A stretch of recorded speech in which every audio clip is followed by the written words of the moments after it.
Hey, what's up, everybody? How is everyone today?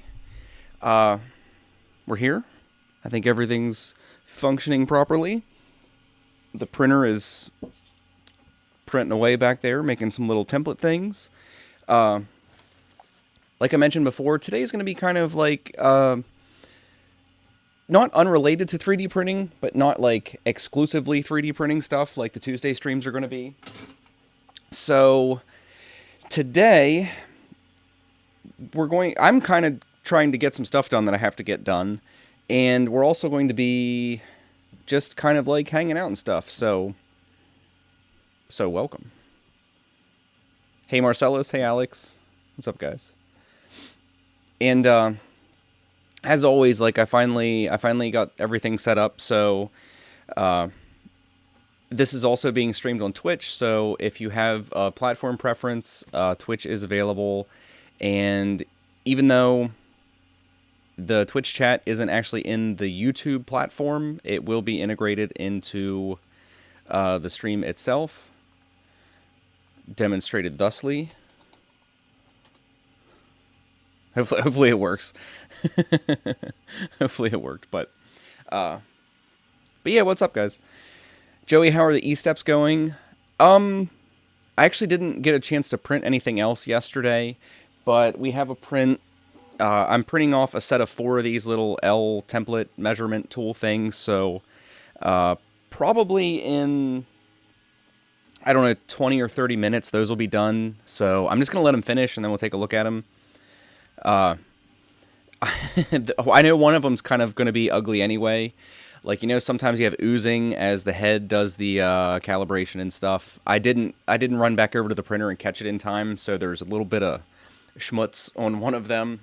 But hopefully the other 3 work out okay. But the first thing we're going to do here is Thursday's like my gaming night, so tonight I'm going to be meeting up with some friends to play War Machine. And I have some figures I have to get ready. One of them is one of these little guys. This is one of the ones that I airbrushed, and I haven't gotten a chance to like paint him anymore. And then I have like this guy that I bought in a big lot off of eBay, and I'm just realizing like how poorly he's assembled. But this is called a storm clad, and I don't need it. So we're gonna try to modify it into a different little dude that I do need, that costs like $50, and I don't want to buy one because I can't afford it. So I have like basically the little gun that he needs to use. So we're gonna try to like do a little swip swap and get him looking all right. And then after we tend to the miniatures and stuff, and we're gonna do a couple little interesting things, nothing too crazy.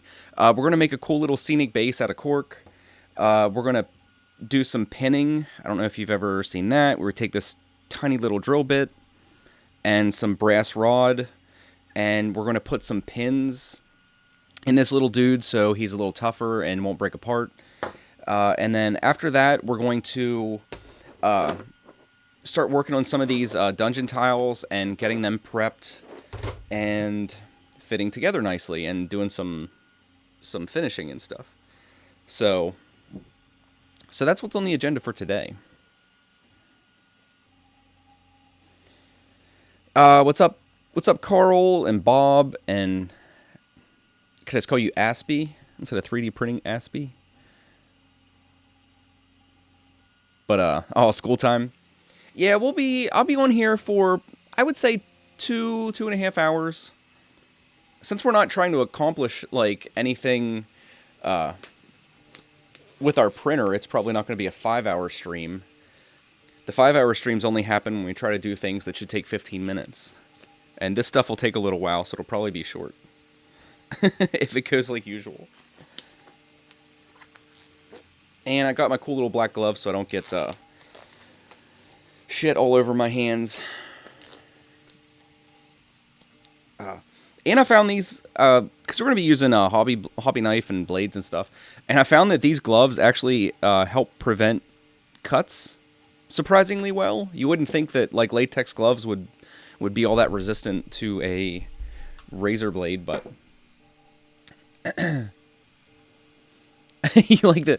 I definitely know where you can find the surface of this work table. This is some cheap ass felt from Walmart. It's relatively inexpensive. I think I bought.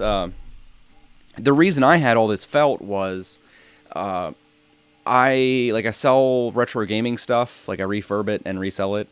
And I went to a couple like what do you want to call them? Like conventions, and had a booth set up. And I had big sheets of this to put over my fold-up tables to make them look just a little classier. But yeah, that's what that is. Just some cheap gray felt from Walmart, and it's a fairly decent size. I think they're about 3 feet long, and it's folded in half, so it's about 5.5 or 6 feet wide. See, at least you guys are getting to know me. If everything went as planned, it just wouldn't feel right. I got a cable pinch here. Okay. So the first thing we're going to do, hopefully, is a simple one. We got this little dude. Let me get things arranged here. Where are my controls at?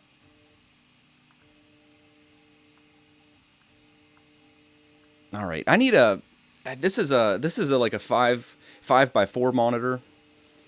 I need a new monitor. This thing's like 12 years old, and it's small. So where are we at here? So like I said, this is one of these dudes. Little hunter dude. He's kind of cool. He's got an axe for some... I don't know why he has an axe, but he's like a little sniper in the game, basically. He's kind of squishy, but his gun is armor piercing, so he actually runs around and hunts big dudes.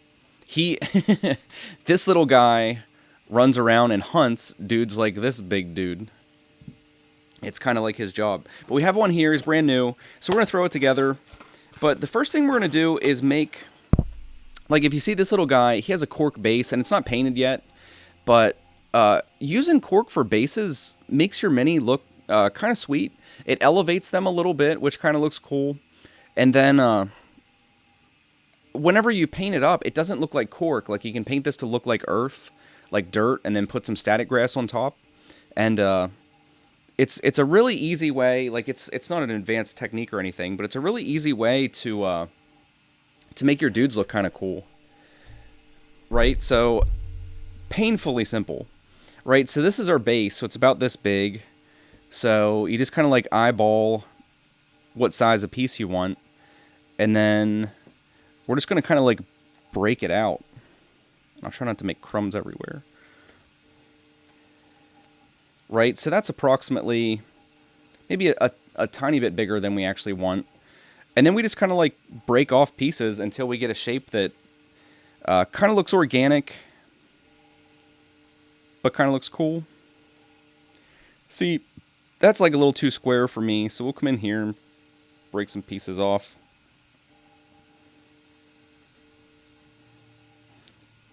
Pull off any little pieces that are likely to break off. So I don't know, that looks kind of cool. Like if we make this the front and pull the whole piece back a little bit, that gives us some little places to maybe put some static grass in there, which would be kind of interesting looking. You know, just mix it up a little bit. And then these bases have like a ridge around the side.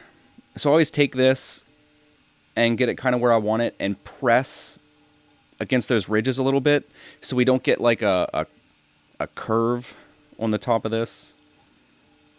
So it lays kind of flat, but easy. Then we just take super glue and put it all over the place on the bottom here. If it'll come out.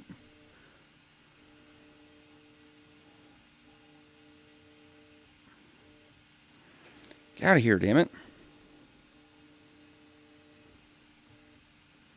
But you can be kind of heavy-handed with the super glue.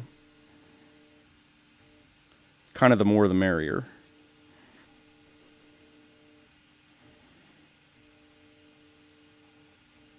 I think we got a clogged tip or something.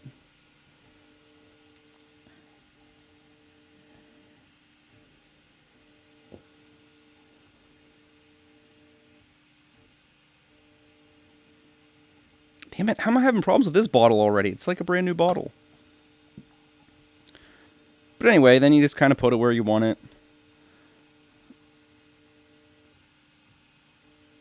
like so, and then just like press it for a minute. Usually blowing on it helps. Yeah, this is a, this might be a 4x3, because this is a 1280 by 1024, which was like old school high def. Like, I remember when I got these monitors and I thought they were huge. Alright. Good enough. Nothing crazy. So let that sit there and dry. Wipe off any super glue around the base. Cool deal. But, yeah, let's find out what's going on with this super glue here. Because I have this brass rod that's usually good for blasting in there. There's a lot of super glue left in there. We don't want to have problems with our bottle already. All right, and then one of the secrets I've found to making these cork bases a lot better is taking super glue and kind of saturating these edges with it, because it makes them a lot tougher.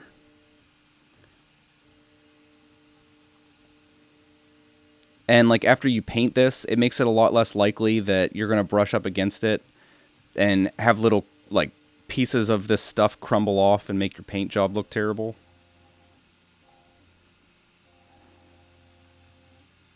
That's a little secret tip. And then also around the edge on the top, just kind of smear super glue in there, and it'll like absorb into the cork and harden, and really helps this become like a nice solid, tough little platform. Good to go. You see we got the whole way around the edge. I mean, you don't have to get too crazy with it. Just make sure you get all those little pieces that stick out. That way they don't end up like breaking off if they bump against something.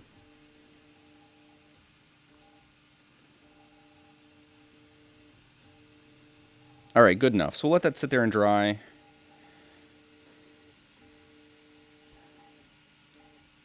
Always try to wipe, if you're going to do minis like this, always try to wipe the super glue off the bases so you don't end up making like fingerprints, because they will come through in your paint job.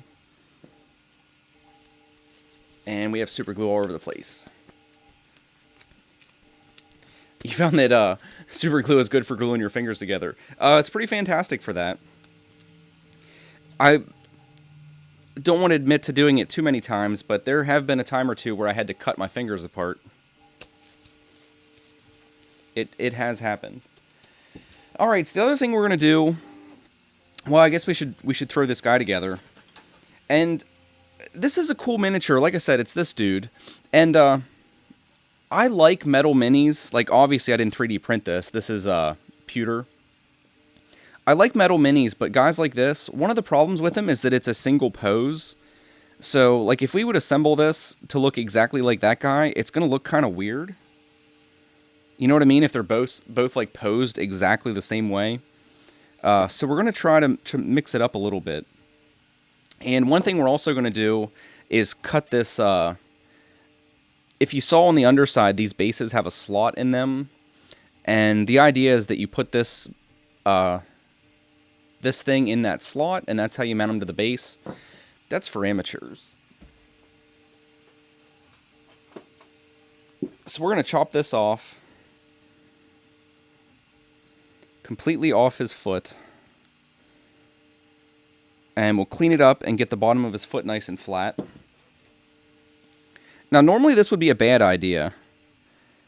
Because if you imagine... I should have brought a piece of black paper over here.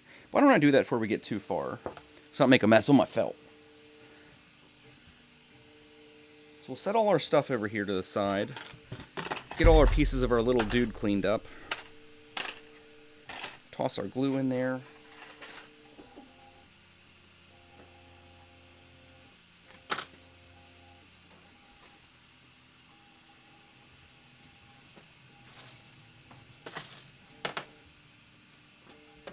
Because this is another great habit to have, is getting like cheap poster board and using it as like your work area, because it's a hell of a lot easier to clean up.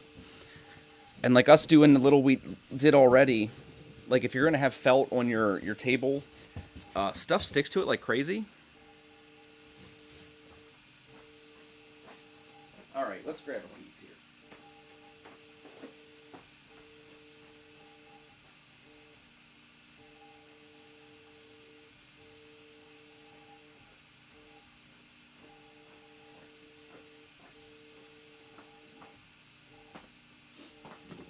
So we're going to kind of recycle. This is one of the pieces I had used when we were doing some airbrushing.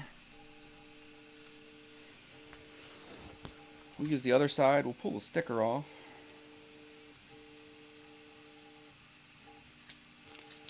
It sucks they have to put stickers on this stuff. Because, like, right there, if you'd have to use this side for anything, now you have a sticker mark on it, which is kind of a pain in the ass. Alright. Now we can make a mess. You'll see why I did that in a second.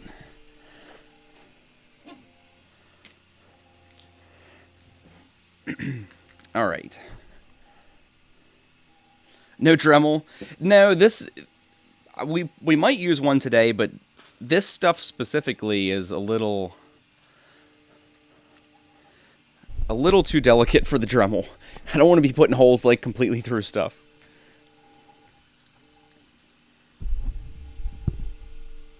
Damn it, Mike, you're, like, right in the way. It's like a perfect shadow.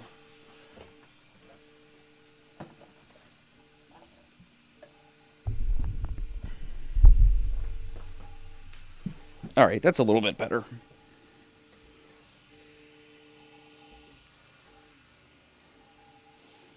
Alright, so we have our little dude. And you can see where we cut the crap off his foot. It's not so smooth. So we're just going to take our knife. And obviously be careful if you're going to use a knife like this. Especially on this pewter. Because it's a really soft metal, so you end up like pushing really hard and then it'll like give abruptly. So I don't know, I've gotten good at it over the years, like doing this stuff without cutting myself, but I still occasionally get myself pretty good with the old hobby knife. But you see, we're making mess. So, and on these minis, it's a little tough to see, but there are mold lines where the actual like halves of the mold go together. This particular cast is really clean for the most part, but the easiest way to clean that up I've found is just take your blade and like run it over them and kind of smooth it out gently. And like it makes it obvious where we did that now, but once you paint it, if you do a good enough job making it smooth, you can't really see that stuff. And I do that with 3D prints also, like if you have lines that you want to get rid of. Sometimes, like, taking a hobby knife, and you're not pulling the knife into it like that. You want to have the blade, like, perpendicular, basically. And just, like, gently drag it across. And it makes it fairly easy to smooth areas out and make them not look too bad. These hobby streams make you want to get back into war games. Yeah, I didn't play for quite a while. And then somehow got... I don't know how it happened. I think I just stopped in the hobby shop one time for something. I think... And it was something ridiculously random. I think I was with a friend, and he was stopping at our local hobby shop to sell some Magic cards that he had. And I went in, and there happened to be a guy there that I had done some gaming with, like, 15 years ago. And they were playing this game, or something. And yeah, somehow I got sucked back in. And I'm glad I did. I love playing war games. There's just something like special about them. There's so much like strategy. I'm just taking a couple mold lines off of this. Again, for the most part, this model, the cast is so clean. It's kind of shocking. This company has some models that are terrible, and then there's a couple dudes that are like this. That's just like, God. So, as you can see, this guy is like flat on both feet. And the way these pieces are cast, if we put him flat on both feet, he's going to look basically identical to the other dude. So I'm actually going to bring this leg back like he's, it's kind of hard to show you, but like he's kind of walking. Like this foot will be flat and then the other one will be stepping. And I guess that looks okay. It would be better if his toe was bent. I guess we can try to, I'm not going to try to do that. It's probably going to break. But I don't know, maybe we'll just do him flat-footed.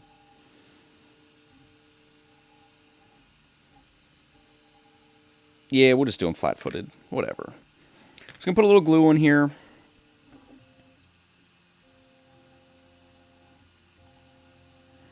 And this Gorilla Glue, this is not what I generally use. This stuff kind of irritated me at first because it doesn't really tack up and hold very quickly. Like the super glue I normally use, as soon as you hold two pieces together, they kind of bind and hold. But this stuff takes a little bit, so I'll probably have to hold this for a minute or so. But the thing is, once it does dry, it's so much stronger than regular super glue. Isn't pewter more costly than plastic? It depends on the company. Like if you've ever seen the game Warhammer, those guys are assholes. I mean, to put it frankly. We'll switch this while we're waiting for this to dry. Games Workshop are assholes. And they used to make all their minis in metal for the most part. And then they slowly started transitioning into plastics, which did reduce the price. But then a lot of companies are going to like either 100% resin or like resin plastic mixes. And in general, no, not really. Unfortunately, a lot of the metal minis have very similar costs to like the new resins and stuff. They should be. They should be. The plastics should be significantly cheaper. But with the way a lot of these companies have organized their business models and stuff, no, they're actually comparable. If you can believe it or not, like this dude's plastic, this big dude. And there are older versions of this model when the company made him like 6 or 8 years ago that are 100% metal. And they're actually worth less than the plastic guys. And part of it's that the sculpt itself isn't as cool. But no, a lot of things with pricing aren't as intuitive as you think they might be. Unfortunately. Okay, so this still hasn't gripped. Let's get our secret weapon.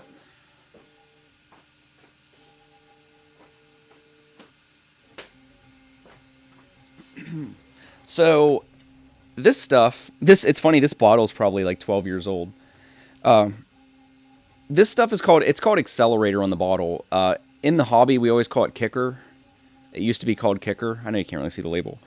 What this does, you can see this wiggling a little bit. This hasn't actually set. The super glue hasn't dried, which is hilarious to me because this says like 10-second set time on the bottle. Kicker is this amazing stuff that we're just going to spray this down in that joint. And it's like a watery liquid. And now that is instantly set. It makes super glue cure like instantly. Rubber bands do not work well for this. I can tell you that from experience. Because like this piece needs held at a very specific angle. You'd have a hell of a time getting a rubber band around that. Like if you're doing big flat stuff, yeah, rubber bands are great. But for miniatures like this, if your glue isn't setting quickly, just get a bottle of this stuff. It's relatively inexpensive. It's cool to have in general. Like if you ever have to super glue something, you can just hold the pieces together and spray the joint with this. And like I said, it makes super glue cure instantly. Now you still want to give it some time to fully cure before you start, doing anything crazy with it, but in general, it'll bond the pieces right away. So here's his head. This is the flat part on the back of his head that goes against the chassis. We're just going to like make sure that's nice and flat so it glues well. Again, just kind of like dragging the blade across it, making sure it's flat. And we'll set that aside. And then some of these metal pieces have what's called flashing on them. And get in the center here. Like, you've seen this blade. This has this little, like, piece left over from the casting. Just want to cut all that stuff off. Make sure you smooth it out. Like, smooth the edge of his blade off. Like, doing this stuff makes your models look so much better when you paint them later. Just look for any inconsistencies in the mold and stuff. Just clean it up a little bit.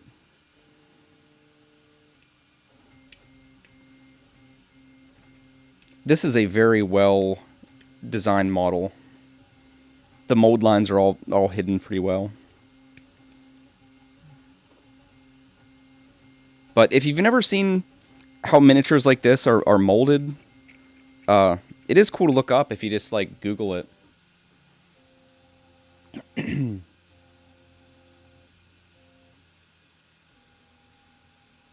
Oh, you've used Kicker before? Yeah, it's pretty amazing. I remember finding out about it when I was a kid, and it just, like, absolutely blew my mind. It was like magic. It seemed like wizardry. Alright, good enough. That looks good enough. Because some of this, if you miss little areas that need cleaned, you can come back and get them. You just want to make sure, like, any of the areas that are going to be difficult to get to when the model is assembled are cleaned. Because you will regret it if you don't. There we have a bit of flashing on this. Not real bad, but every once in a while you'll just get a little bit of the pewter that squeezes out between the halves of the mold.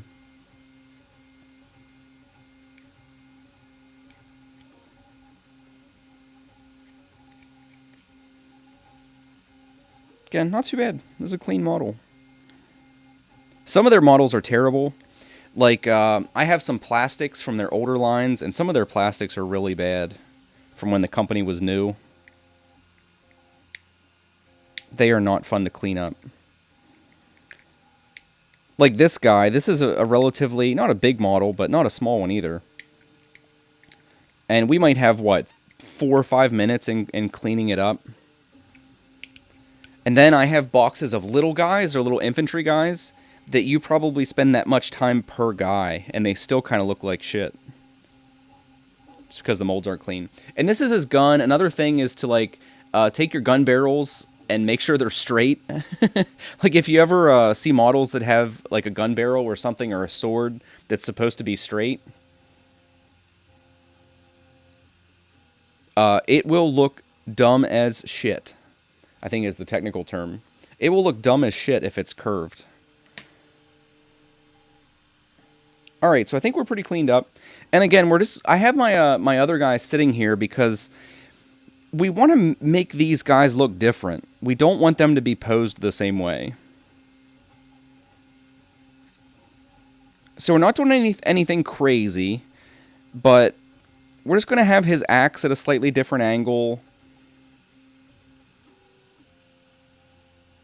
And his gun at a slightly different angle. Nothing too crazy. Unfortunately, because of the way these shoulder joints are, I know the camera doesn't want to focus, but because of the way these shoulder joints are, it has this metal, like, shoulder pad on it. We don't have a whole lot of range of motion. So we don't have a ton of options. But I think this guy, we're going to put his gun kind of, like, pointed down, like it's at ease.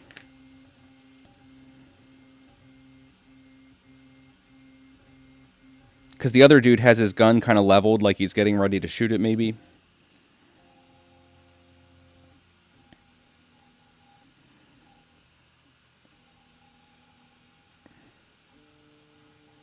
Oh, that kind of tacked up that time. We're still going to shoot it with some kicker. And we did not get it.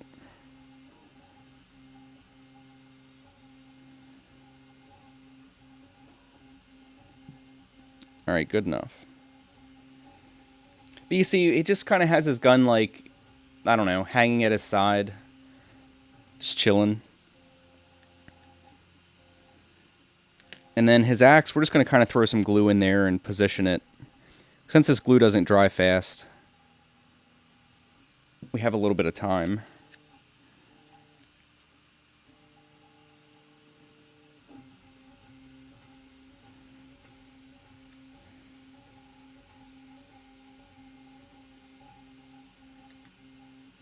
But that seems cool. Good enough. Like I said, we're not trying to be too picky here. Because I'm going to end up having like 4 or 5 of these guys. It's all one faction, but there's 4 or 5 different kind of army compositions I'm going to be using.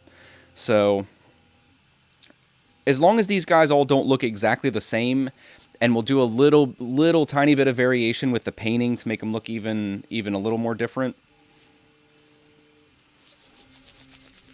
That's usually all it takes. I'm making you feel so much older. Don't feel old. I'm definitely not feeling any younger as the years pass.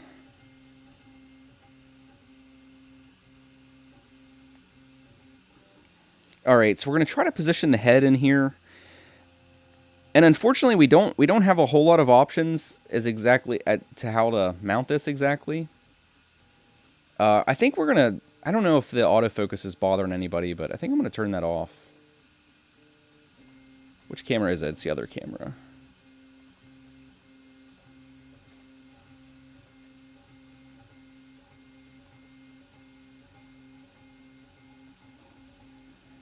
So where do we want the focus? Like right about there?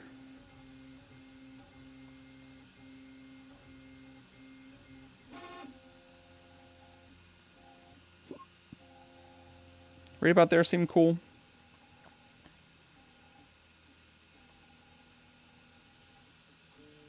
Where is that? Right about Schmear. But yeah, there's his face. We don't have a whole lot of options because it's just like a kind of static head, and all you can do is kind of tilt it one way or the other a tiny little bit, so not a whole lot we can do with that. And we shouldn't have to use kicker on this. We might anyway, but we're just going to cock it slightly differently than the other dude has his head cocked. And obviously we don't want it like that.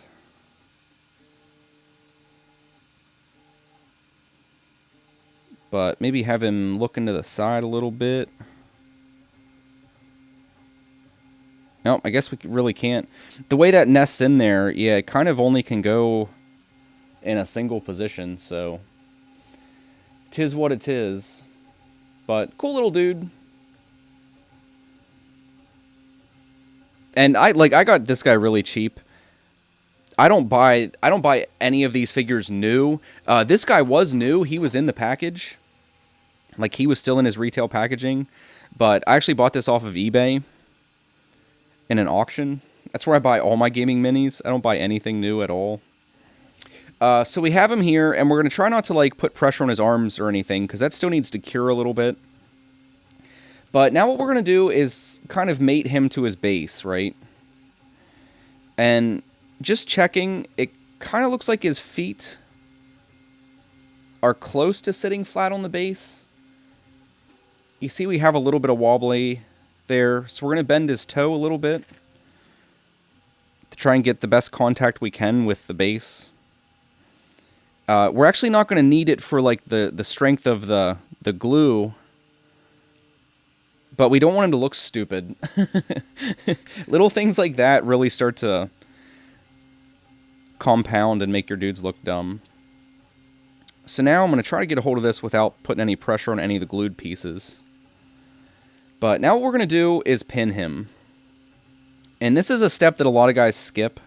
Because like if we would glue this to this base right now, right? The only glue surface we're going to have are his 2 feet. And there's a chance that would hold okay. Like, it might be alright. But if we kind of drop him a little bit or gets bumped around or anything, there's kind of a good chance that he would come unglued, and it'll you know, chip the paint all around where the joints broke. So we're going to take our little pin vise. That's what this thing's called, with a tiny little drill bit. It has a little spinny handle that you can hold onto. We're going to take our pin vise, and we're not going to drill the whole way through his foot because obviously we'd come through the top. But we're going to drill most of the way into his foot.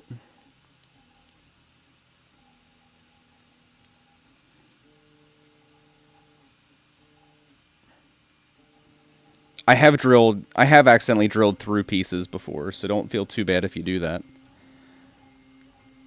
But it doesn't have to be super deep. But get in there a little bit. Maybe, if I had to guess, a 1/16 of an inch, maybe a little bit more. No, probably a little bit more than that. Probably a little under a quarter.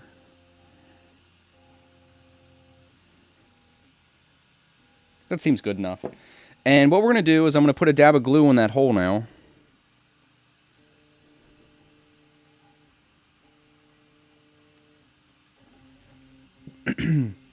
And then we have our brass rod. I think this is...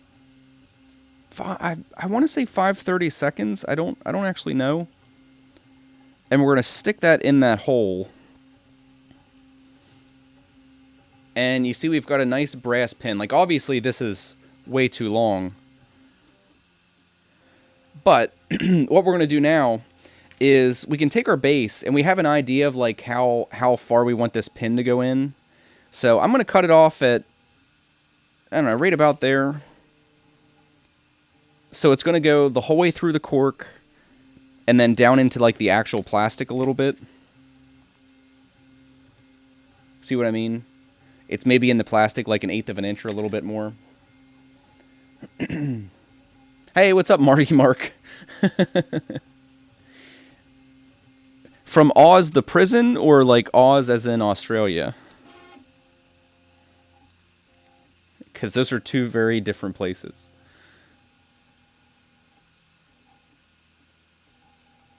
Let me tweak this focus a tiny little bit.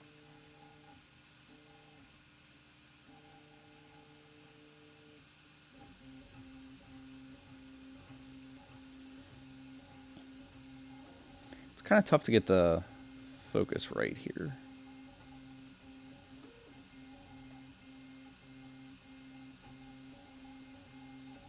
That seem about right. That's the decent distance, I guess. All right. All right, so our pin should be dry. Those usually don't take very long because it's a pretty snug fit with that bit and the little brass rod. So, let me bring the gain down on this camera a little bit too. There we go. That metal was looking extremely bright. I think it was blowing the whites out a little bit. All right, so what we do now that we have that kind of eyeballed, the glue on our base is mostly dry.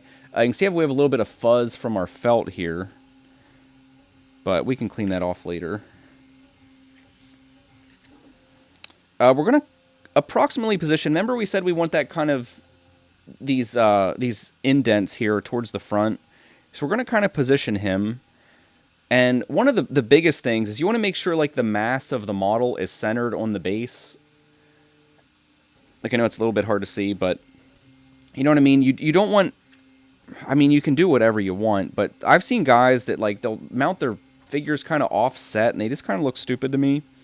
Like, if you take any of the miniatures I ever do, and you kind of look at them from overhead, the bulk of the model is dead center in the base. That way you have as little hanging out over the base as possible. Because sometimes you end up having to put these guys... Like, if these two dudes were fighting... Like, sometimes you have to have their bases touching, and if you have all kinds of stuff hanging out over the base, it makes it hard to get them into contact. But anyway, so we're going to get this guy kind of centered, get him more or less where we want on the base, and then we're going to make note of where that brass pin is touching, and kind of push it into the cork a tiny little bit. Right? And it's tough to see, but we did leave a little hole there. So then what we're going to do is come back with our little pin vise and actually drill that hole out, clear down through the plastic. And be careful when you do this, because I've actually hurt my fingers more with my pin vise than I have my blades. Because you end up like drilling little things like this, and you'll be pushing on it to get the bit to go through. And then it'll stab the shit out of your finger on the other side. So we're going to get this guy ready. We're going to get glue all over the pin and the foot on that side. And then glue on the other foot. And then we'll ease the pin down in our hole. And then kind of use that as the, like a hinge to rotate him around till you get the bulk of the model centered again. But I let his foot hang out a little bit. Oh, we didn't get our pin. We got it in the foam, or the cork hole, but not the plastic hole. There we go.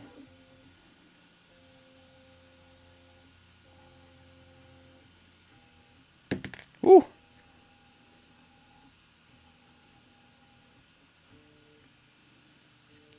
Not bad. He looks all right there. And then we'll just like, I'll hold him for a second here.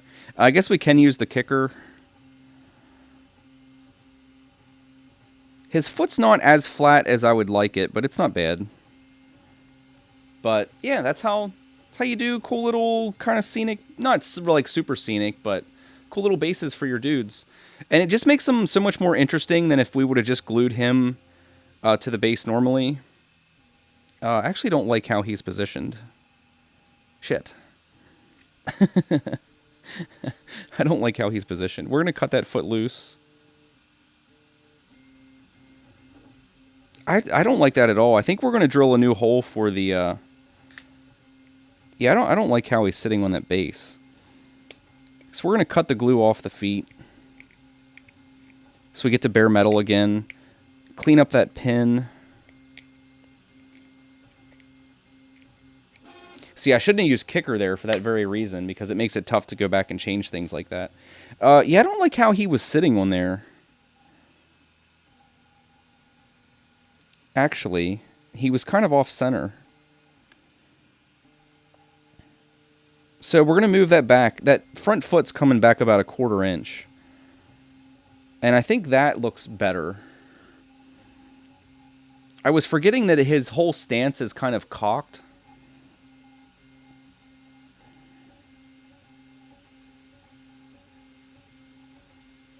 Yeah, I don't know. He definitely has kind of a weird pose.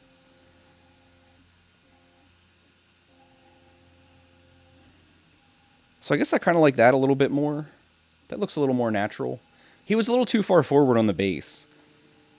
And his back foot's still fine. His back foot's still on the cork. And let's try to sort out... It looks like this foot needs twisted a little bit. See how his front foot isn't like... His back foot's flat on the cork, and then his front foot's kind of like twisted. So the cool thing is now that we have that pin in there, we can actually use it a little bit to twist his foot just a little bit.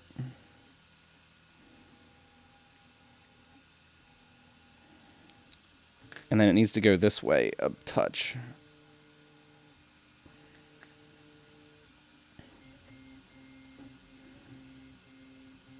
But there we go. That's still not perfect, but that's a lot better. There, both his feet are like flat against the base. So that'll look a lot better. Hey, Aspie, man, your school is quick. Yeah, he does have like he's crouching slightly. Oh, I also noticed something that I didn't notice before. I see some flash that I didn't notice before. All of this stuff right here is actually flashing. That's not supposed to be there. It's just a real thin, like, wisp of pewter in the back of his leg there.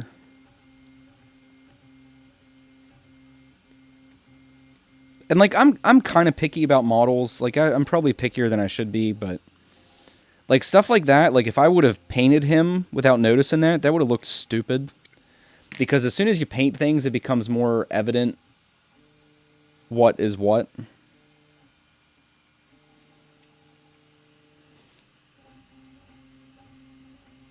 He would have had like a little bat flap looking thing on his leg. It would look kind of funny. But I don't know. A lot of people don't like the hobby side of wargaming, which is, it's whatever, you know, different strokes for different folks.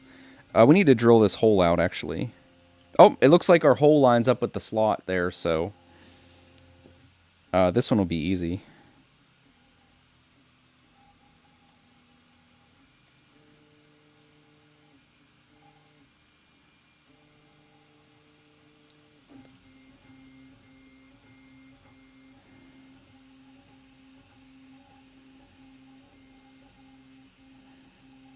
All right, looks. I think he looks all right on there. So I'm gonna hold him for a minute. I'm not gonna use any kicker on this. That is kind of a bad practice.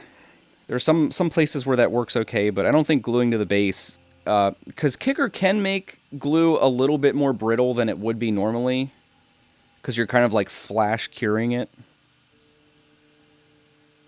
And it's not that big of a deal on the arms and stuff, because they have so much contact area that I think the glue is going to hold just fine. But like glue into the base and stuff, I'm actually going to add a little extra glue on the backside of his foot. Like his attachment to the base here, we don't ever want that to come off.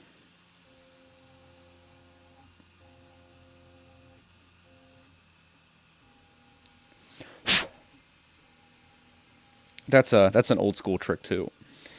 If you get a glob of glue somewhere and you just blow it really hard with a puff of air, it helps it kind of like disperse a bit and thin out.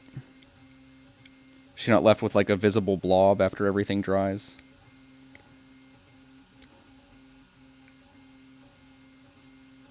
All right, very cool. So that's pretty much all we're going to do with this guy today. You should, when you do a model like this, you should let him probably sit overnight. Let everything dry and cure up nice, and then once it's had some time to kind of rest and all the glue to like actually cure and harden, then come back. Make sure you didn't miss any, like we missed in the back part of that leg. Come back, make sure you didn't miss anything that needs cleaned up. I can see a spot or two on his knee there that probably needs smoothed out a tiny little bit. But once all that's done, you know, you hit him with some primer. Like, I just use flat gray spray paint to prime all my minis, because it's like a decent base for essentially all colors. 3D printed Aspie. Have you thought about using magnets for the arms and stuff? Oh, yeah, that's actually... Let me grab a mini that I have done that with.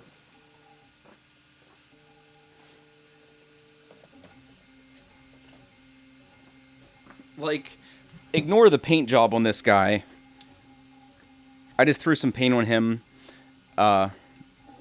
This is actually... I don't know if you're familiar with this War Machine model, but this whole base is 3D printed. These tracks... This whole thing is 3D printed. This guy normally has like some crab legs, basically, and I didn't like them, so I printed like this spindle thing that mounts to the bottom of the model, and then printed these tracks off of a thing I found on Thingiverse. Like, this center is from one thing that I found, and then the tracks are from some other thing, and he's got kind of like a Johnny Five sort of vibe. But I love the way the big tracked base makes these dudes look.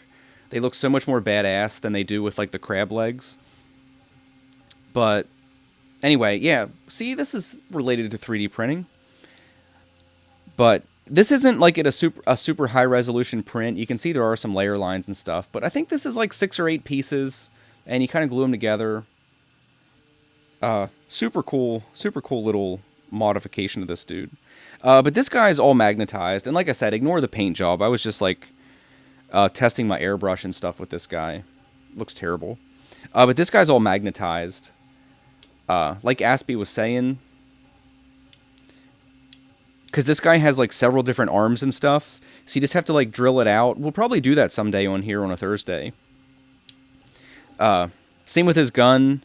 He's got different guns for his right arm, and they're all magnetized, because you can paint these up and make everything look the same, and then have like 3 or 4 different weapon loadouts instead of having to have 3 or 4 different ones of these guys. And same with his little faceplate, because his little faceplate, he's got different like faces that he can have for the different weapon loadouts. But yeah, magnetizing is, again, something I love to do that a lot of guys don't bother doing, because it is a bit of work, but it makes your dudes a whole lot more like useful. Because like I said, like say we would hard glue all these pieces on here, and then we want to use one of the other weapon loadouts, you're kind of in a position where you need to buy another one of these guys. And instead, it's nice to just be able to like swap everything out and, you know, be done with it. The reason I would never magnetize these guys is because they don't have any alternate loadouts. This is just a hunter. This is the way hunters come. There's no other kind of mech dudes that use this chassis. So these guys are just like dedicated armor-piercing dudes. But I guess we didn't put them side by side. But there you can see side by side. It's definitely the same guy, but they're slightly different. They're posed slightly differently. I mean, I know it doesn't look like it really, but they're posed slightly differently. They're different enough that, like, if they're, you know, on the table, you won't be like, hey, there's that exact same dude. And then, like I said, when we paint them, like, I'll probably paint their axes slightly differently.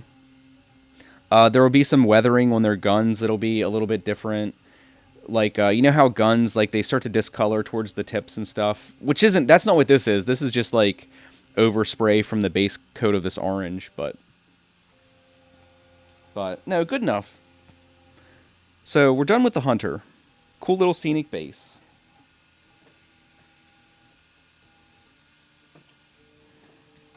And let me get rid of this crumb mess here. We'll just put that on the floor for later. The next little project is this dude, right?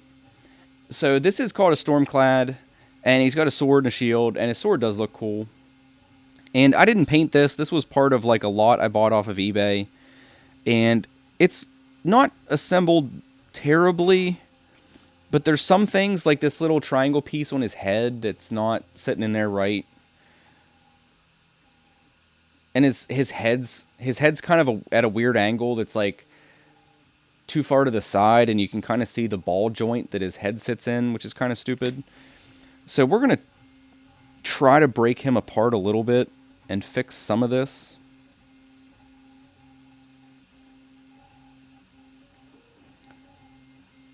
This is generally where you end up cutting yourself with a hobby knife.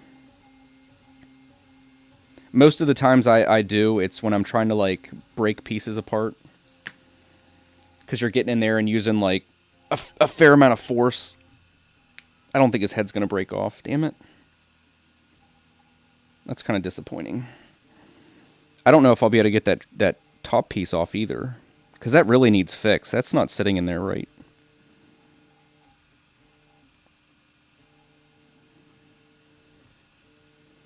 So, don't be surprised if we see some blood here.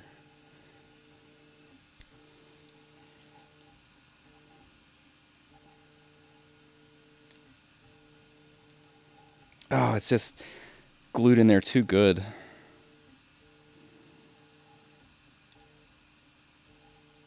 Oh, can we get it?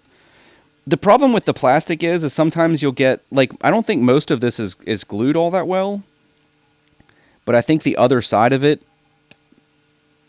Nope, there went his arm. His arm had to come off anyway. But there we broke his shield arm off. That was already broken, and I had re-glued it. But that's the side we need to put the gun on that we're going to put together here. So it's not a big deal. Oh, I think we might get it here.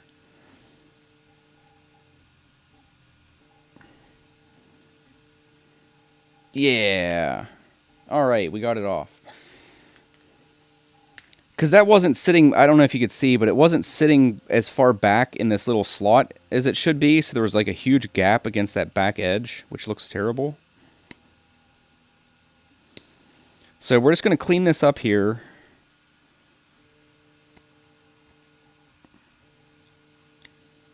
Again, hobby knives are like such a huge part of modeling. It's kind of crazy how important they are. I almost want to just like chop his head off. Because I hate how it's so far to the side you can kind of see that ball joint, which looks kind of stupid. And I think you're going to see it even more once we fix this piece, because this piece is going to be like nestled back in properly, which I think is going to expose it a little more even. But we're just going to try to make all these surfaces flat so they mate nicely. Which that doesn't look too bad. We'll see how it fits here. That's good, not great. I think it's already better than it was, but we need to fix the angle on this back face a little bit.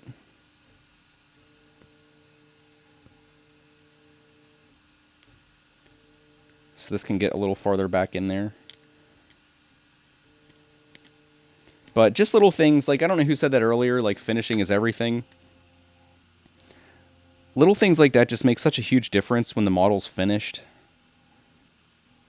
If everything looks like it fits properly and is assembled properly.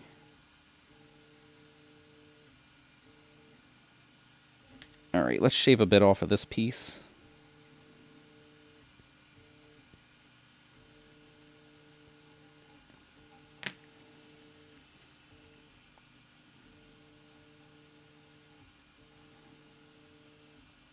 We're getting there.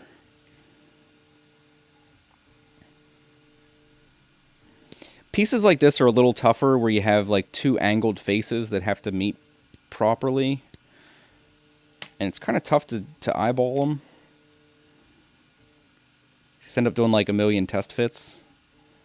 And just keep trimming plastic away until they fit right.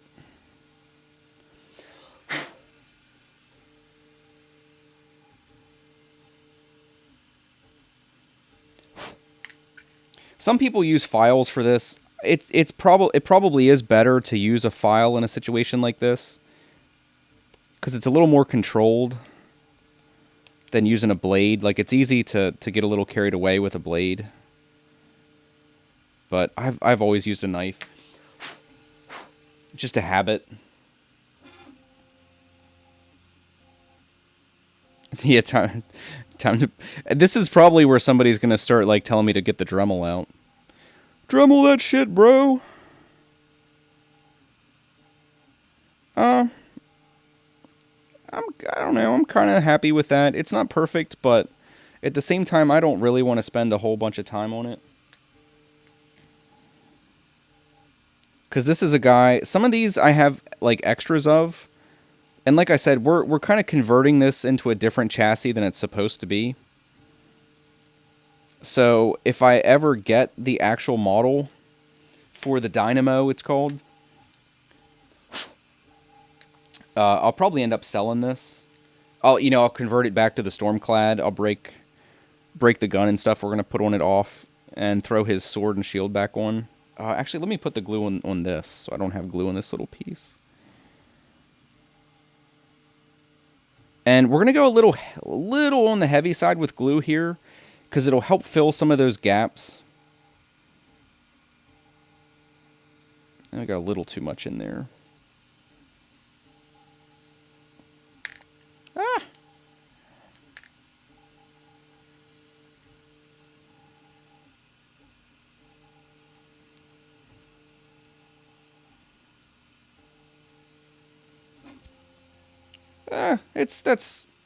That's serviceable.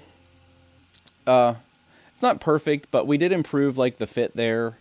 And it looks a little more obvious that piece has been messed with, because we kind of disturbed the paint around it, but overall it fits a little better, and when that's painted, it'll blend in with the chassis a lot better than it did before.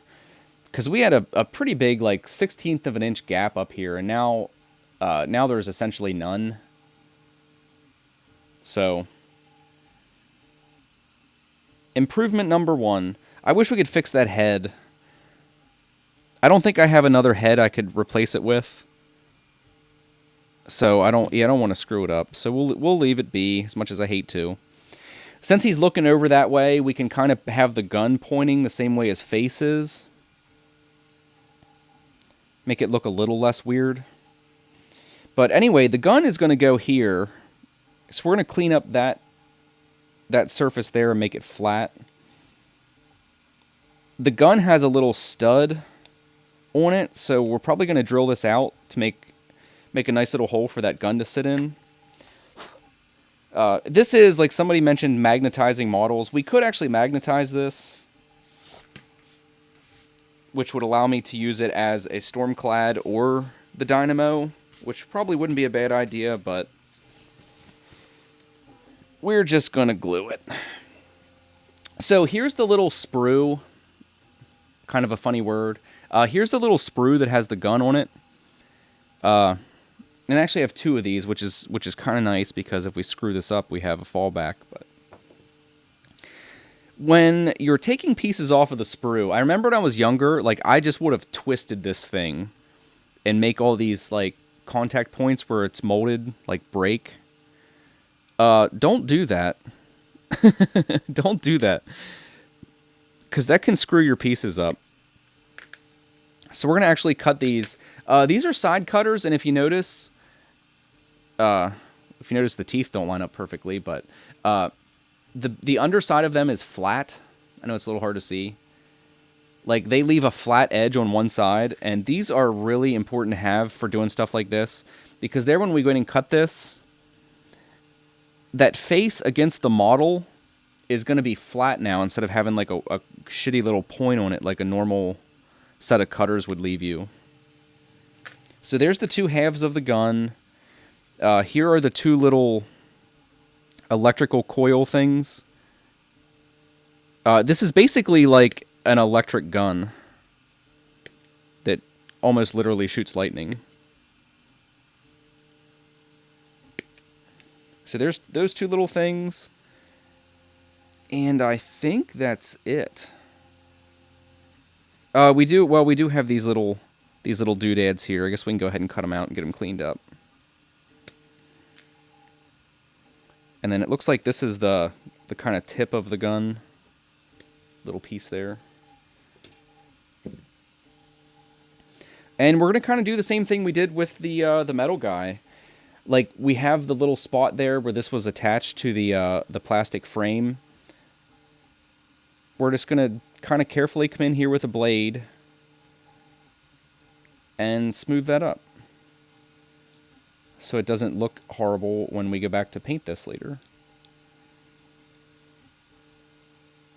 Nothing too crazy.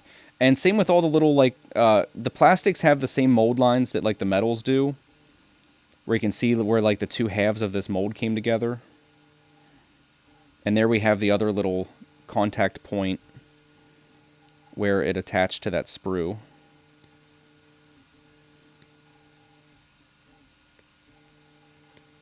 And you don't have to be too crazy doing this stuff.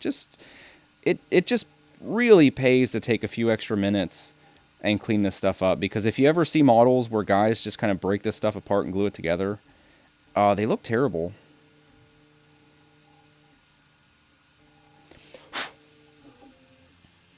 So there, a little bit of work. I didn't even get crazy. It's not even perfect.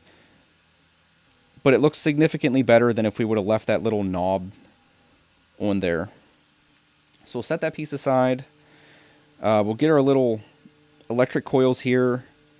Again, like, that little knob was on the bottom, where that will be glued against something else. And we have some little lines on the sides here. Again, we'll just run our blade over them to kind of smooth them out a little bit. Nothing too crazy.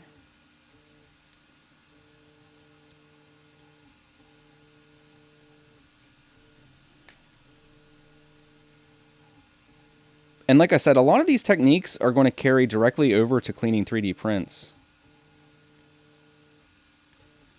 because the materials are very similar. Like this is a kind of a softer plastic than PLA,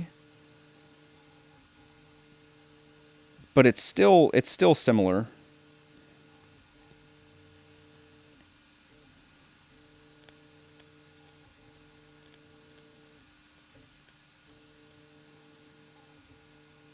And this piece, it's a little unfortunate where they put that connection point, because it's supposed to have this nice little rounded tip on the top of this coil, and that connection point's kind of on the side of it.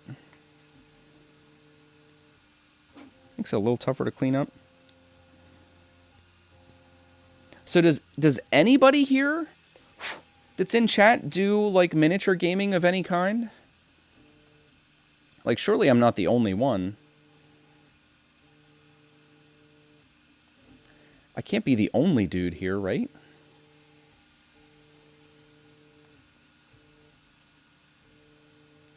Also, I always forget to say it, but hey, what's up to the guys on Twitch? How's it going?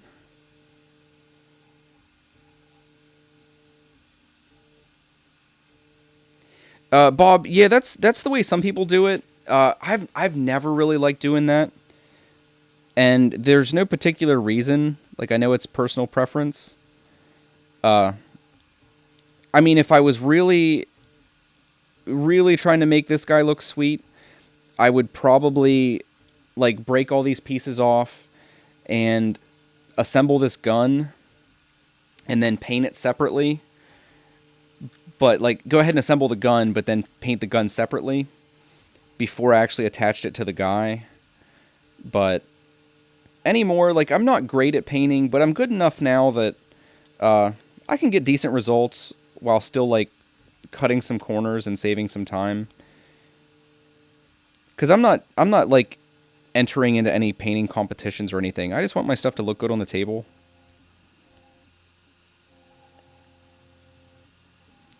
So, especially with airbrushing, like this guy's going to be airbrushed. And I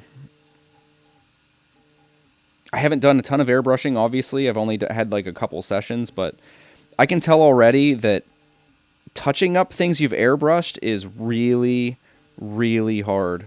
Like, if we take this this little orange dude, if I would screw up one of these nice big flat shaded areas, it's really tough to touch up, which kind of makes me nervous. Because like normally, if that was just a solid orange that I had brushed on and something happens to it, you know, you can go back in and do a little bit of shading and stuff and fix it up. But with the airbrush, I don't really know how I'd go about it. Because once the rest of the model's painted, you know, overspray and stuff becomes an issue.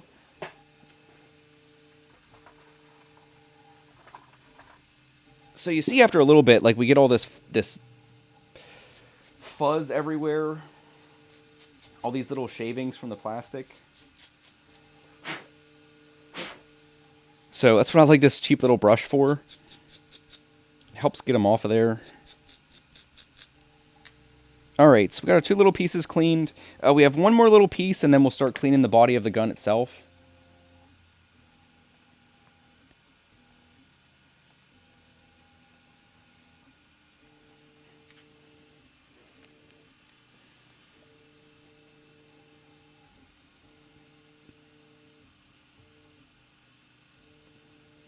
So we have a couple 40k guys in here, huh? It's been a long time since I played 40k. I don't really love the rule set anymore. I mean, that's been the case for several editions, unfortunately. But I used to really like 40k, and then I don't know. The whole vibe of the game changed, which was kind of weird to me. Because if any of you guys remember like older 40k, it was all kind of tongue-in-cheek, kind of funny stuff, sort of. Like, if you go back to first edition, it was really kind of silly. And there's still, like, remnants of that. It's just, like, a lot of the orc leaders being called knobs and stuff. I mean, it's an English game. They might as well, like, orc leaders might as well be called dickheads. I mean, that's how the original game was. It was just kind of a bunch of, kind of jokey, kind of brutal jokey stuff. And then now it's like in the grimness of the grim, dimly lit future.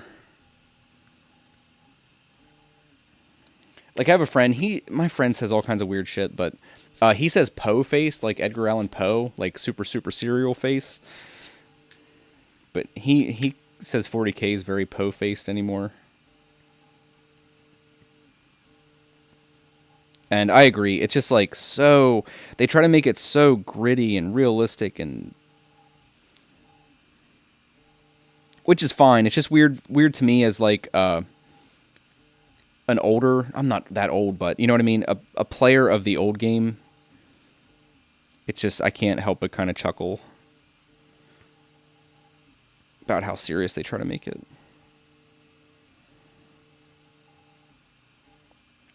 But I mean, that's kind of besides the rules. I don't really like how the rules are anymore.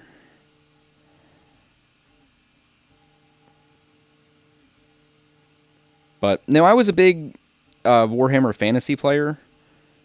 The actual kind of like, I mean, 40K is the same. I was gonna say the old like orcs and elves and stuff, and 40K is the same thing. It's like Eldar or elves, and orcs are obviously orcs, and then there's like all the bad factions. But no, it's a cool game. I know it's like different strokes for different folks. It just I can't really get into 40K anymore. Plus the price of the models. Like I don't know if some of you guys were here earlier, but yeah, Games Workshop, they're fucking assholes, man, with their pricing. Because I remember with like Warhammer Fantasy, most of the miniatures used to be metal, and there were exceptions, like your rank and file guys were plastic, but a lot of the figures were metal. And then they made the switch to plastics, again, under the guise of lowering prices, and they didn't really lower prices, and prices steadily crept up. And then they made the switch to resins. Again, I think they even made statements about they were doing it to lower production costs. And now models are more expensive than they've ever been. So I don't know how you move to a cheaper manufacturing process and still raise the price of your figures. Because, I mean, there are a couple companies that have more expensive figures than Games Workshop.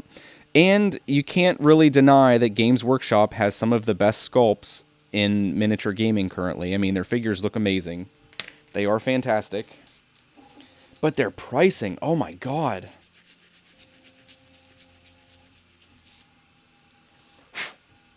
I officially checked out when I played Vampire Counts, and I forget what they're called. It was after the new book came out, and there were the Vampire Cavalry guys. They're like heavily armored vampire dudes.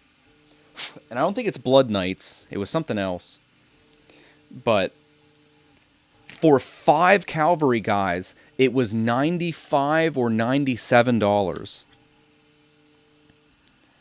Because that was at the point where I was like, I don't know who this freaking game is for. I don't know who it's for. Like, who the hell can afford this? I can't afford to pay $100 for 5 dudes. And like with Vampire Counts, 5 dudes is like 5% of your army. And like I realized that not all of the guys you're going to be getting are that expensive, but man, what the hell, Games Workshop? Even like plastic rank and file guys are, like, I haven't checked prices recently, but what, like $5 a piece, $4 or $5 a piece for plastic infantry? That's crazy. Like War Machine isn't quite as bad. It's still not great. They're still kind of expensive. Again, I don't pay retail for anything. I get everything off of eBay. I always buy auctions. Like, there's always somebody that's looking to sell their army. So there's the 2 halves of our gun. I was just kind of like checking it over to make sure we can go ahead and glue it. I don't think there's anything that has to be glued on here first. Again, just trying to keep mold lines cleaned up. Keep our piece looking kind of decent. But yeah, GW prices.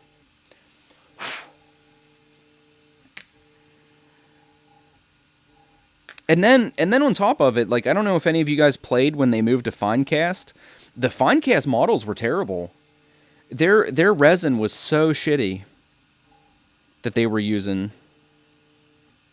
Oh, that was a little too much glue there.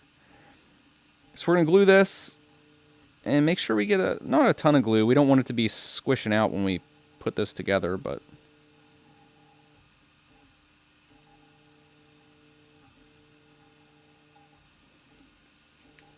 I think we have a little bit too much in the back there. So we got our two halves here. We got it glued all around. Oh, no. We have glue all around the perimeter. So we're going to mate our halves here. And profit. But Privateer Press, that's the company that makes this game. Their models aren't too bad. Like this gun, this isn't too bad of a model. The pieces mate fairly well. It's not like overly complicated. I was just talking the other day to a friend about some of the more ridiculous Games Workshop models. I remember he played Lizardmen in Warhammer Fantasy. And well, I'll hold this for a minute while it dries. I had a friend that played Lizardmen in Warhammer Fantasy. And there was the one hero that rode on... it was like the T-Rex thing. I think it was a Carnosaur, something like that. That model had like 15 or 17 pieces. And I think like 13 of them were the rider. And the rider was like about the size of this gun, maybe a little bit bigger. And it was like 10 or I don't know. It was over 10 pieces. I can't remember exactly what it was. And it made it worse because my friend was really bad. Like, he was one of those guys that liked the gaming, but he hated the hobby side of it. So he would put very little effort into actually assembling the guys.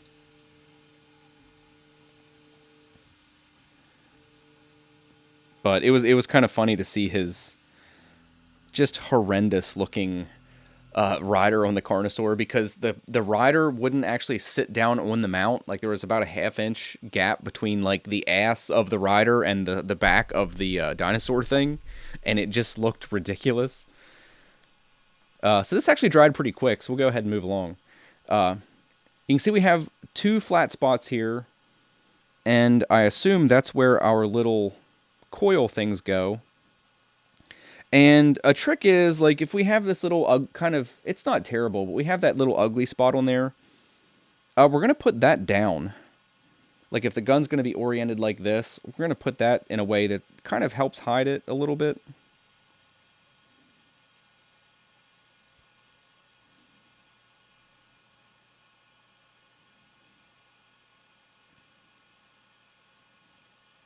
It doesn't want to sit flat in there for some reason.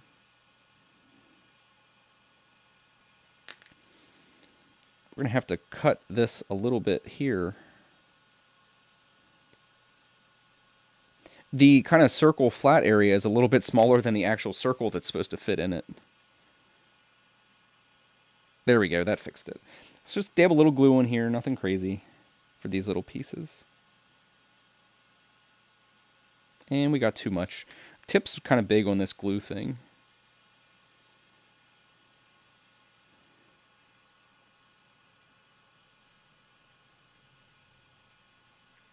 And this does kind of have, like, this has two lines on the sides of those coils, so we're going to make sure that they're kind of at a right angle to the entire assembly so they don't look weird. But that's on there. So go ahead and do the other one, and we'll line those lines up with each other. So it kind of looks like somebody put a little bit of thought into assembling this.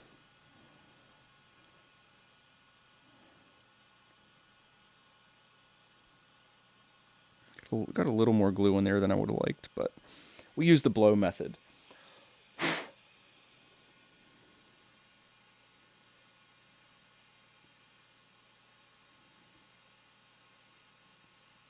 All right, kind of cool. So we have our 2 little lightning coils on the side of the gun there. And the only thing that's left, we have this piece, which I don't know where that goes. Oh, that goes on the bottom here. Okay. We'll go ahead and glue that on.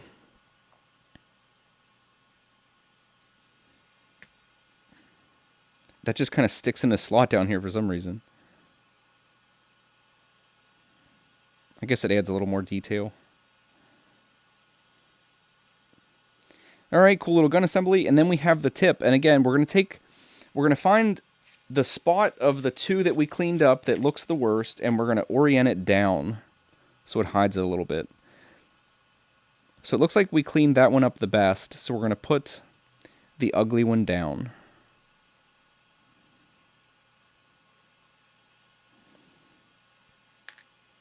And we've got a little bit of a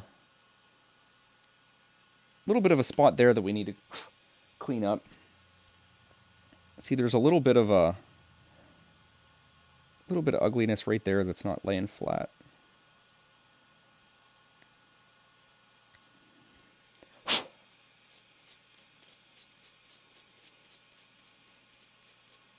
Easy. All right.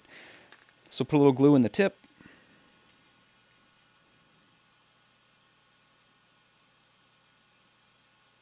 Again, not too much, but you do want to have, like with plastic pieces like this that don't fit completely perfectly, it's nice to have a tiny little bit of glue to squeeze out that,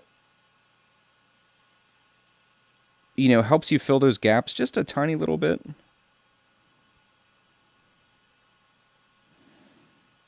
That's kind of a snug fit. There we go. And again, you just want to kind of make sure, like, see how that's at a correct, like, right angle to the gun itself. Things like that just help things look less stupid. Because if we orient that properly, nobody's ever going to notice it. Nobody's going to look at it and say, oh, look, that's oriented properly. But if you don't orient it properly, somebody's going to look at it and be like, that looks kind of wonky.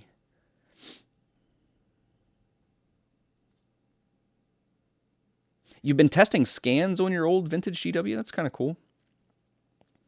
I actually buy and resell Warhammer stuff. I actually like I do the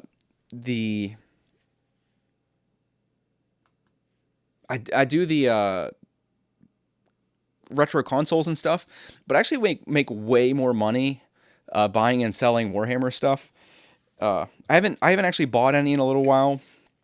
But, like, for most of last year, whenever someone has, like, a whole army that they're selling on eBay, they tend to not bring very, very much because there aren't a lot of people that are in the market for an entire army all at one go. And that super glue kind of ate through the glove a little bit.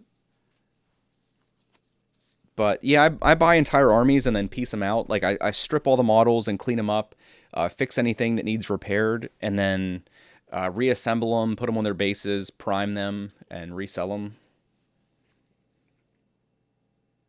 The flux capacitor has been installed. It is basically that. So what we need to do here, I was kind of like mating this up tentatively, and it looks like it's gonna look okay on this guy. I know it's kind of hard to see there, but I'm just undecided if we want to, like, if I should just chop this stud off, or if I should drill that and use the stud to glue it in there. I'm kind of undecided. Let me see if I have a drill bit. That'll kind of settle it. If I have a drill bit that's exactly this size.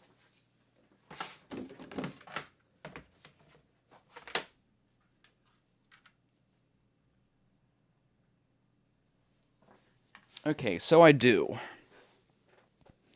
And I think I'm going to try to do this just by hand with the bit. Maybe I'll do a pilot hole with my tiny little pin vise here.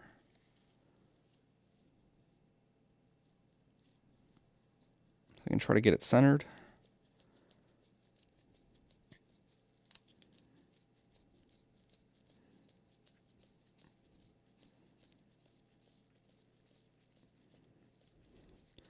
All right. So we got a nice little pilot hole centered there. And I'm going to see if I can actually just use this bit with my fingers can drill that out. Because like I said, this plastic is not very strong. I wish I could get this in my pin vise, but I know it's too big. Maybe we will be getting the Dremel out today.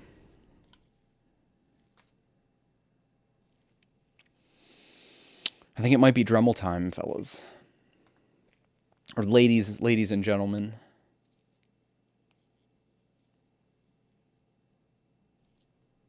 Oh, that's right, Earl. You do the casting. Oh, that's kind of cool. I had done a little bit of that. I know there's like you're probably a little more advanced than I am, but I had done a little bit of molding with like press molding, I guess it's called, where you take green stuff and mostly for bits and guns and stuff.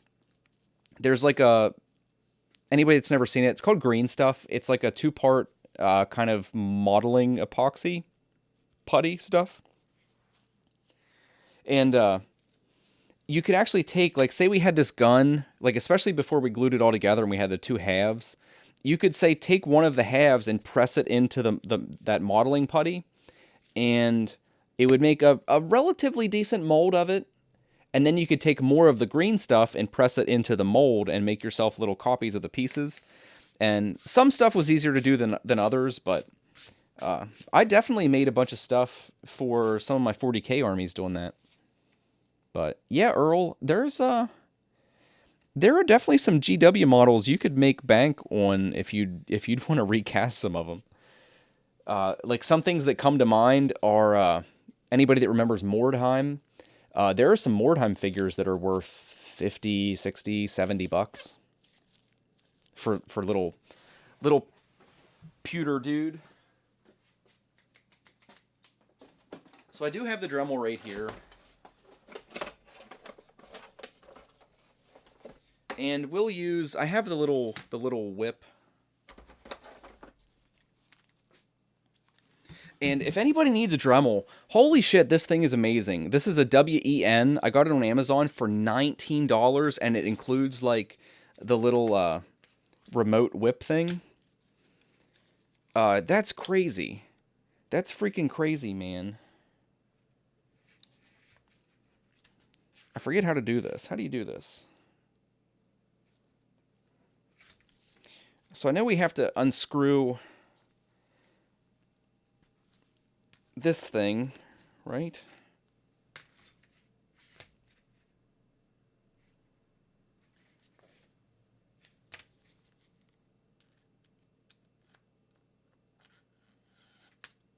Oh, that's right. Okay, so we bring the little attachment out, tighten it like we would a normal piece, and then screw the shroud thing on. And now we've got like a nice little smaller thing we can use. I need to find somewhere to plug this in.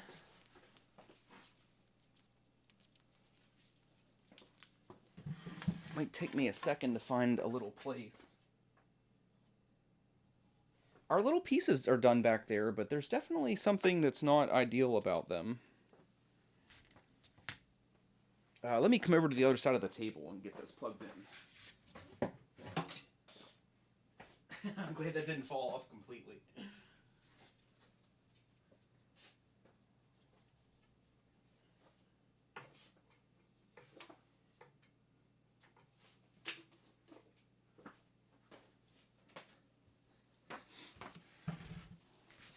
We'll do this and then we'll take a look at those printed parts. It kind of did that same thing when we did the last set of those.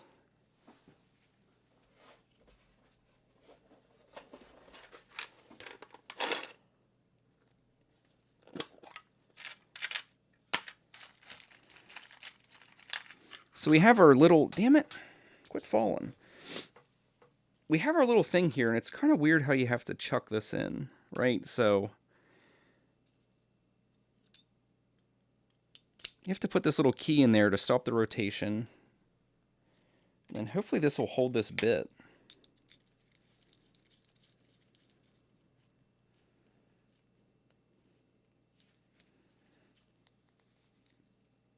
feels like it's in there. It feels like it's not in there so great, but we only need this for about 10 seconds. This is going to drill out so fast, it's going to be comical.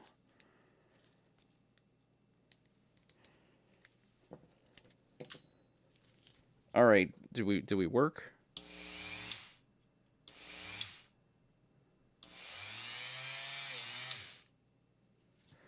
Oh, we do, but our bit's kind of like wobbling. All right, let's do this real quick. Let's get this over with.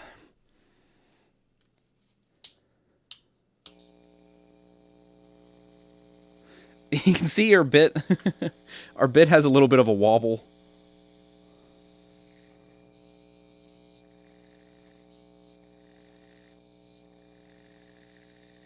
There, we fix it a little bit. So increase our speed just a tad.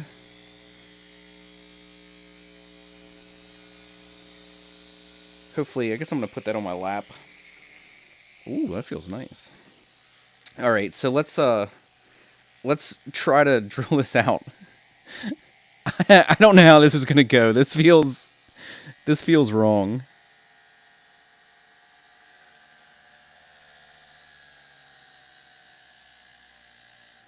This bit is dull. I know that.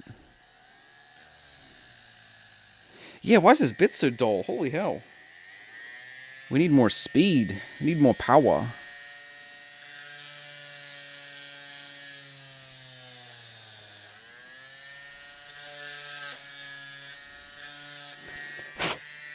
It looks reasonably centered. So it looks like we're going to be alright. I think it doesn't really start drilling until the plastic gets hot and then it kind of melts.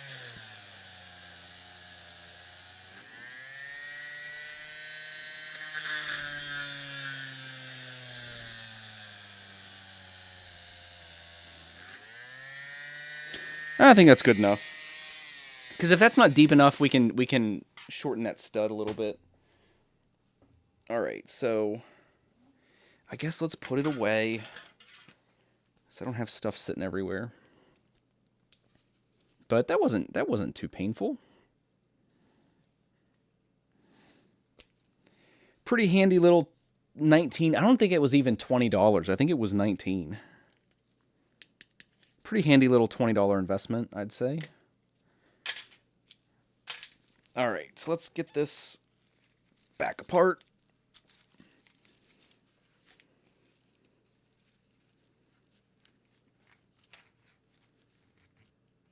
Get the carbide burrs? What is that? I don't know what you're saying to me, Earl.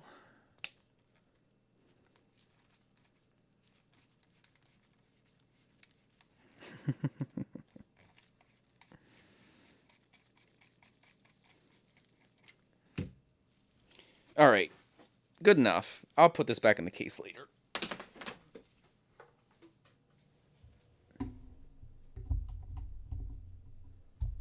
We'll hang it here off the mic stand so it doesn't fall. Okay. Oh, there's another piece of it.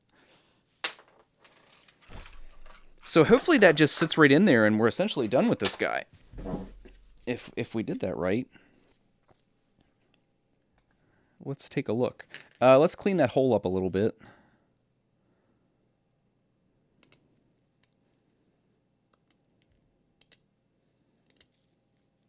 Easy enough. Oh, that actually did a good job.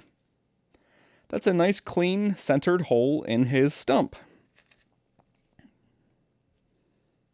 And our gun fits in there nicely. Doesn't even need glued. Ooh. Yeah, so there he is. He looks kind of funny because the rest of the model's painted and the gun's not. Like we were saying, can we kind of face it the way his face is pointing? I mean, I don't know. Looks alright. Except for his stupid face. But yeah, there's big lightning gun dude. Good enough, I guess. And I like with that change, it looks like he should be kind of moved on his base. Because I didn't do these bases. They're not bad. Somebody took it's actually that green stuff we were talking about. Somebody took green stuff and made I know it's a little tough to see, but cobblestone bases out of it, and they're actually done fairly nicely. Like you can see there, they actually did a really nice job on them. It doesn't look like somebody modeled them. If I had to guess, they probably used a press mold of some kind. But we're going to cut him off here. Actually.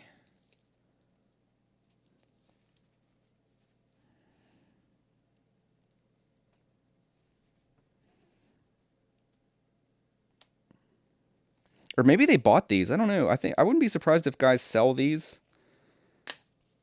Because, well, there it came off, but you can kind of see. It's like an epoxy disc. And we can definitely see it if I can get his foot out. Because I do feel kind of bad messing it up. Yeah, somebody probably press molded those. But you can see it's a disc of like this 2-part epoxy putty, and somebody press molded like cobblestones into it. And they're actually done really well. That looks like I said, I wouldn't be surprised if they bought these, because you could kind of manufacture these to fit in these bases here, because they kind of have like a relief in them. But they're kind of cool. But anyway, we could go ahead and do a cork base for this guy, but we'll do that another day. For now, I really just need him as a stand-in for the dynamo dude. Because really, he's supposed to have a spear in this hand, not a sword. So it's still kind of a proxy. And I wish there was there's something else that's missing. For one, I wish the gun was at like a different angle. Because it's kind of, I don't know, it's kind of pointing up a little bit, which kind of looks stupid. I wish he was kind of like chilling with it or had it like leveled. I think it makes a little more sense for him to be holding it like that, but I don't know, nitpickery. Because we could chop this ball joint off, because that's actually a separate piece. But I don't know. I think we'll leave it. Good enough. Because I think I won't even glue that. Oh, goddamn, I want to chop his head off so bad. We do have another head here on this sprue, but look how stupid they are. Look how stupid this company is. Look at that huge connecting joint there, right on the tip of his face. Why would you do that? Like, look how hard that's going to be to get that to clean up and have like a nice thing to present to the front of the model. Why wouldn't they have put that like on the bottom and top and change the orientation of that on this sprue? It makes absolutely no sense to me.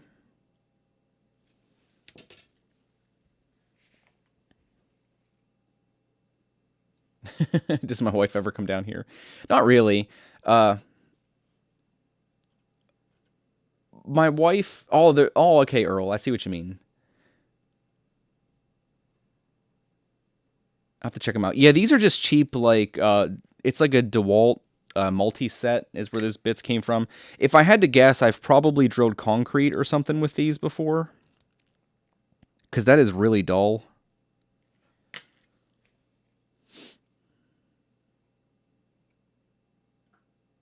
Does my wife ever come down here to see what you've done? No, like I was saying, she doesn't come down here because there's spiders down here, so she's pretty much out of the basement, full stop.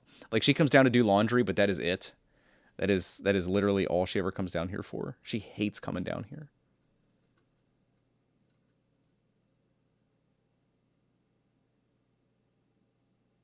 Oh, I missed your comment there, Earl, that you used to recast for people, but it got crazy.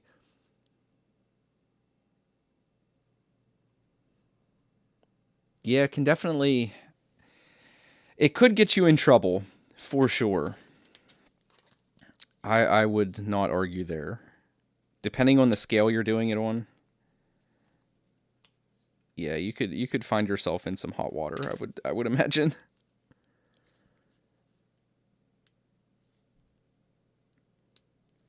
we're going to do one more thing. Man, this is what I was saying about that Gorilla Glue. It's a little slow to dry, but man, does it ever cure hard? It doesn't get brittle like normal super glue does. Let's reposition his sword arm before we stop here. I think if we reposition that arm, overall, this whole thing will look a little bit better. Because he looks kind of dumb the way all his limbs are positioned currently.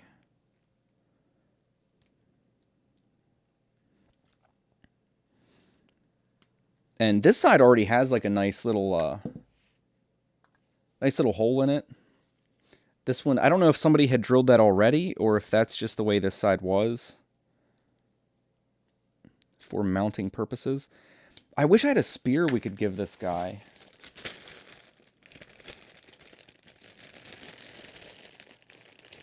I do have these.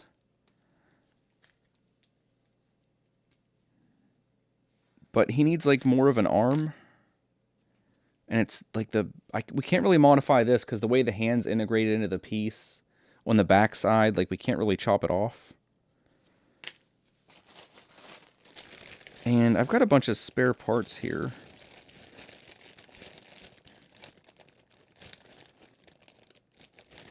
But none of them really have that like kind of arm that we need. Meh. Oh, we can... there is something else I have to do for tonight while we're messing with things. Because I got a lot of these things painted, and the guy that painted these didn't do a bad job at all. What the hell's going on here?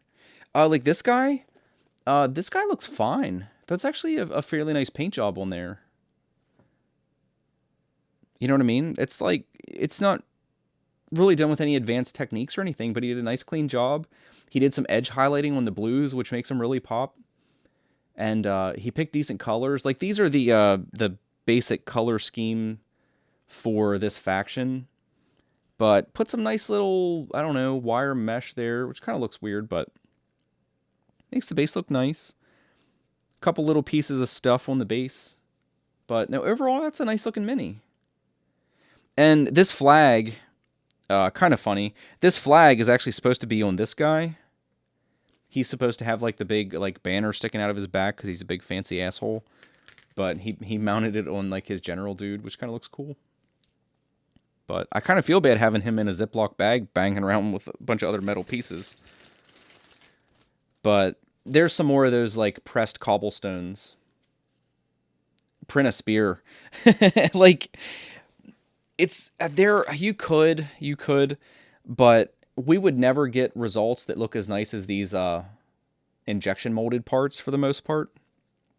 I mean, you could probably get some that don't look bad, but yeah, there are still some limitations for what can and can't be printed, unfortunately. But I'm just going to throw this guy back on the base. I need this guy for tonight and give him some time to dry. Because he actually broke. You can see his leg kind of snapped off in the middle of his shin.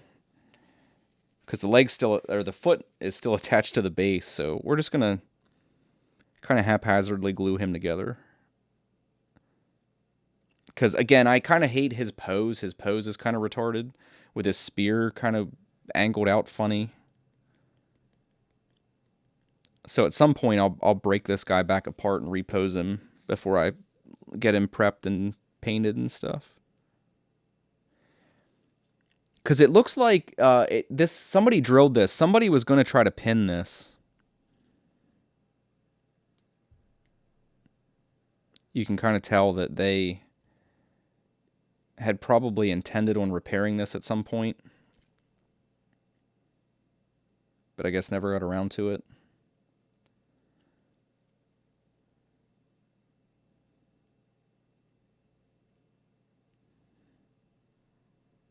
Oh, I thought it bonded there, but not quite.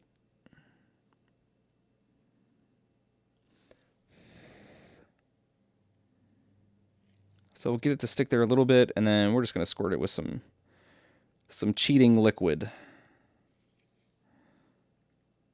And hopefully he'll hold up well enough to play a couple games before he breaks again. But he's another electrical dude. He has a gun that shoots electricity, and then, like, if you shoot any guys that are within 5 inches of this guy, it makes your electrical attacks do more damage. So you have a bunch of these little dudes running around that basically make these big dudes hit hard as hell. So I haven't played with that army yet, or that list for this army yet, but hopefully it works out kind of cool. So the last thing we're going to do is kind of try to pose this in a way that doesn't piss me off. So if he's going to be holding his gun like that, and it just is what it is, and it's kind of not what I'd like it to be,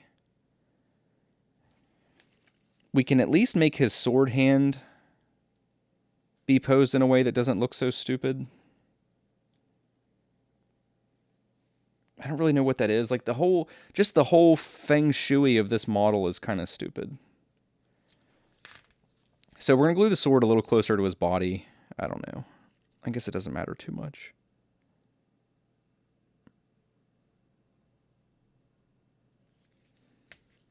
I'll probably ask on some of the Facebook groups for this game if anybody has a spear that they could hook a brother up with.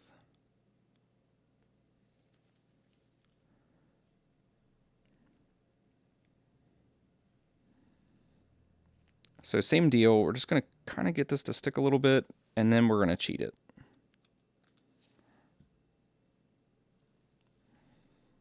Good enough. I think that looks a little bit better with the sword close to his body, and then we can angle the gun out a little bit. I don't know. It still kind of looks stupid, honestly. But it'll center on a base a little bit better now. I don't know. I kind of hate it. But it is what it is. We'll have to live with it for now. So we're just going to glue him to a base and be done with it. And then we'll look at this print, and depending on what time it is, we'll clean up a couple of these dungeon pieces and probably call it a day.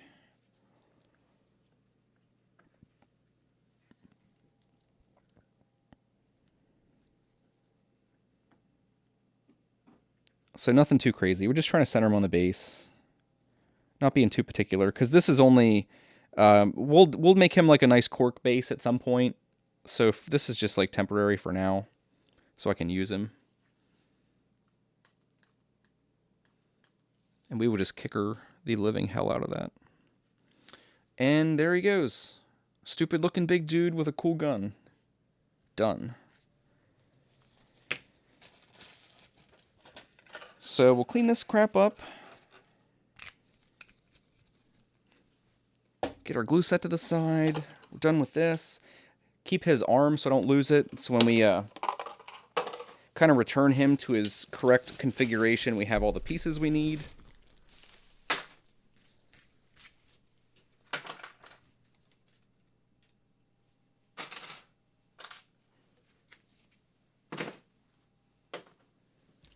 All right, and again, we're just going to put all these crumbs on the floor and sweep it up later. So let me grab these pieces off the printer, and I'll show you what I was talking about.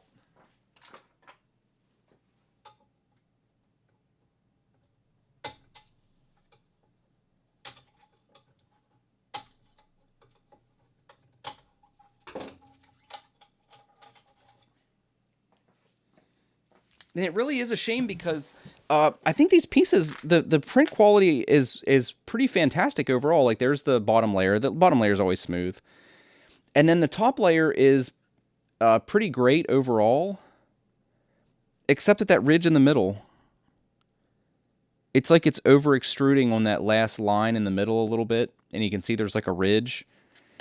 Because I'll probably use these anyway. I was going to give out some to the guys in my local gaming group. Let me bring the gain on that down a little bit. And we'll try autofocus since we're getting a little closer. But you can see there's just like, there's a little ridge in the middle there, which kind of sucks. Because the pieces look good otherwise. You can see there the concentric infill looks good. Let me try to get it to focus. The concentric infill looks good. It just kind of like is extruding too much plastic in that center when it. I don't know if like the print lines are too close together or something. Because I've been messing with the extrusion width, and the edges are fantastic.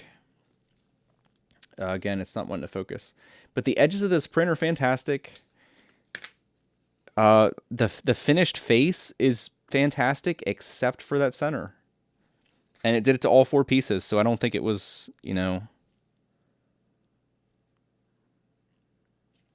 don't know, we'll have to do some experimentation. Because I wanted to go ahead and print a batch of these out in several different colors, like have the orange, the purple, the green, and I think I have a blue somewhere that's kind of like a cool blue color.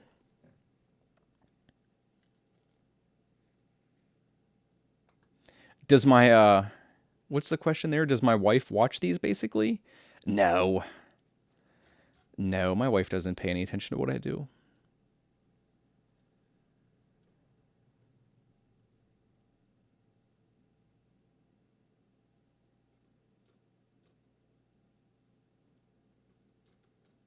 Let me catch up the chat here. Yeah, hey Holly, what's up? Holly is a person I know in real life, and yeah, they've came over to our place and we've hung out and stuff. And she's talked to my wife, because I did a podcast with a couple of friends for the better part of a year, and I think she watched. It was weekly too; it wasn't monthly. We did a weekly podcast for almost a year, and I think she watched like 2 or 3 episodes.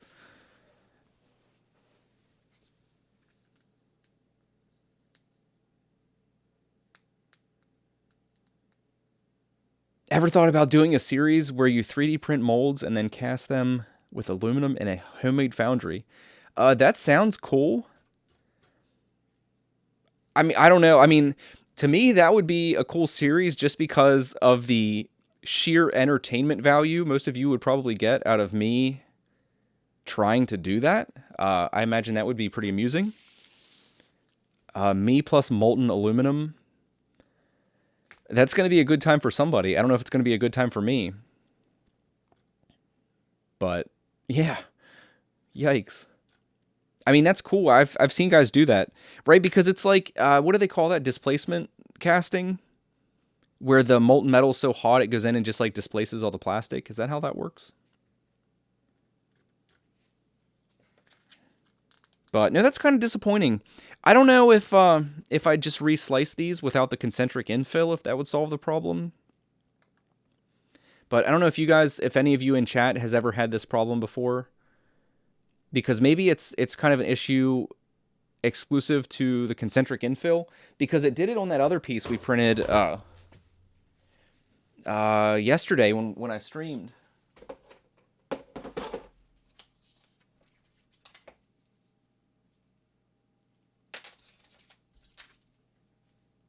Which one was it? Yeah, on this one. It's not as bad on this one, because this is like a different slice of that same file. But you can see on this one there's it's like over extruded. Focus, you bastard. It's got like a bulge in the middle. That last pass. Obviously, I want you focusing on the table through my fingers there. But it's just a shame because otherwise the print quality of this is pretty good. I think overall the change we made to the E-step calibration was good. Just I don't know, we still have some other tweaking to do with settings, so yeah, a little bit of work to do yet. But all right, but that's what was going on with the print. So the last thing here, we're not going to spend a whole lot of time on this, but I've had some people asking about like how to finish these printed pieces. So we'll just take a couple of them here. And show you the basic process for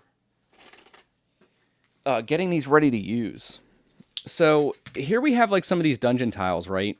And a couple different ones. And you can see I was experimenting with different materials and stuff. But you see, like, this is a corner and a wall piece, and, like, I don't know why you'd ever have them in this particular arrangement, but you see they're designed in a way that you can use them together in all kinds of different configurations, and they fit together nice.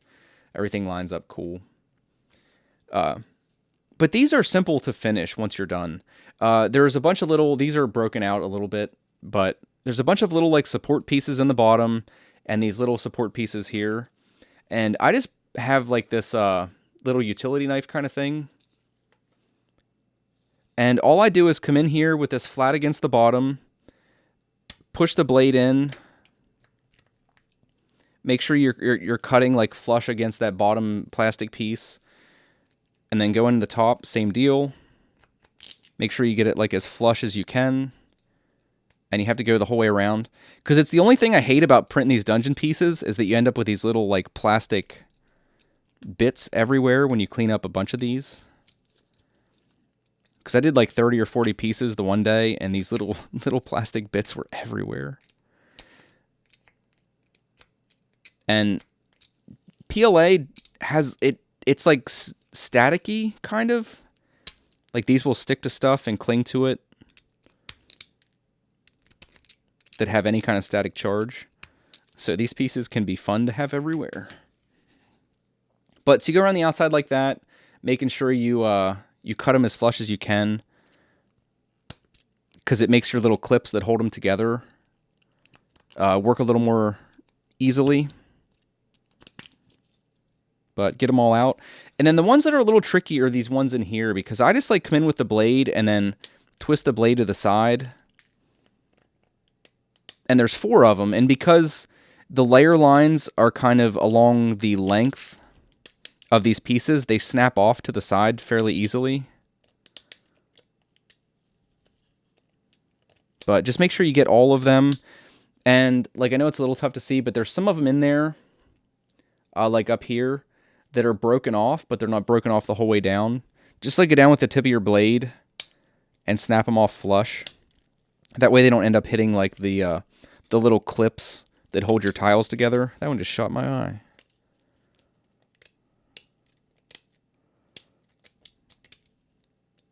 And then like with this filament, there was a tiny little bit, I know it's a little tough to see, there's a tiny little bit of stringing that was down there, which makes it even more kind of fiddly to get these pieces out, because that little bit of stringing will hold them in there.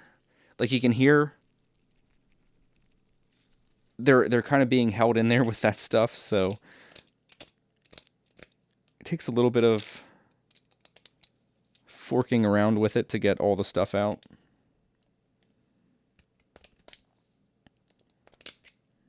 But beyond that, because I don't want to go too far into this, because this is all covered in the one dungeoneering video that I need to finish editing. But that's basically all that's involved. I mean, it's relatively simple. The video that the company that makes these are some of the Rampage tiles. The company that makes these files, they have a video on how to do this, but they're so like lackadaisical about it. Like they basically just tell you to like jam a knife in there and you're done. But it takes a little bit more effort than that if you want everything to fit together well. But that's basically all that's involved. And then some of these pieces, like this little piece, has those on all 4 sides. So these actually take more time than some of the big ones. And this PLA's a little bit, this green PLA is a little bit tougher than that brown PLA. So it takes a little bit more force. So be careful when you're doing these. Like, I'm not too worried that I'm going to cut myself, but the first couple you do, I wouldn't be surprised if people kind of slip and cut the shit out of their fingers.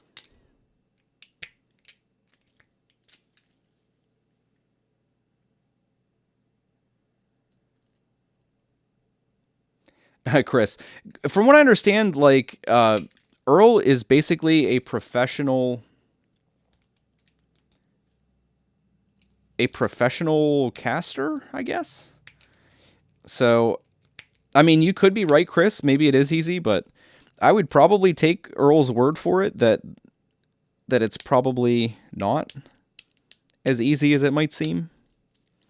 Because I know there's a lot of things that seem easy until you try to do it, and you're like, holy shit, there's a lot more to this than I was expecting. Because I've known guys that, like I've known a couple guys that would go to gun ranges and collect spent lead and melt it down, and they don't have any problems doing it now. But I know when they first started, there was a lot more involved than they had anticipated, and it took them a little while. Took them a little bit more time to kind of perfect their process than they were expecting it to. But there you go. They're fairly easy to clean if you're just kind of like methodical about it. And like these, you kind of know where all of the pieces are. So you just kind of like make sure you get all of them and kind of go around methodically, and not too bad. But then like these pieces are basically ready. I mean, obviously most people are going to want to paint them up and stuff. And these are some of the easiest pieces to sand, because all these faces are basically flush with each other, even on the curves and stuff. Like all those faces are essentially flush. These are really effortless to sand. Well, I guess effortless isn't the word, but there's nothing really complicated. Like the top sand's easy, the back faces sand easy, the edges sand easy, and even these curves, like if you just take like small pieces and rub it in here, they're fairly straightforward to get kind of smooth.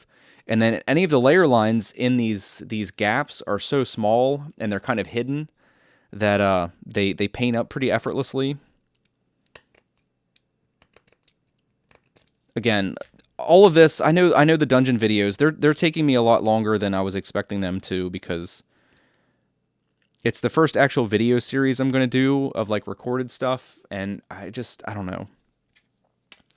I keep like doing the videos and then rendering them and then watching them and like wanting to change stuff. So I keep going back and changing stuff. So they're taking me forever, but when they finally come out, hopefully they'll be worth the wait.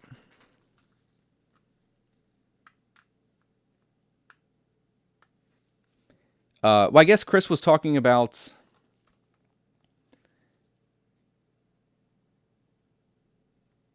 I don't know if Chris's comment about lead was about me saying about going to ranges, but even lead, I mean, it can be dangerous to human beings, but for the most part, if you handle it with some sense, it's not like dangerous. I think the most dangerous part is the fact that you have molten metal, and if you mishandle things, you can kind of get yourself into some trouble where it is dangerous.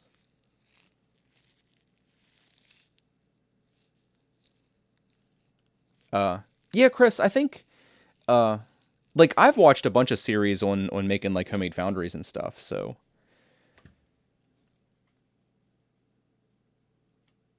But it's like I said, a lot of that stuff, there's guys that make it, I don't know the right word. There's guys that make it approachable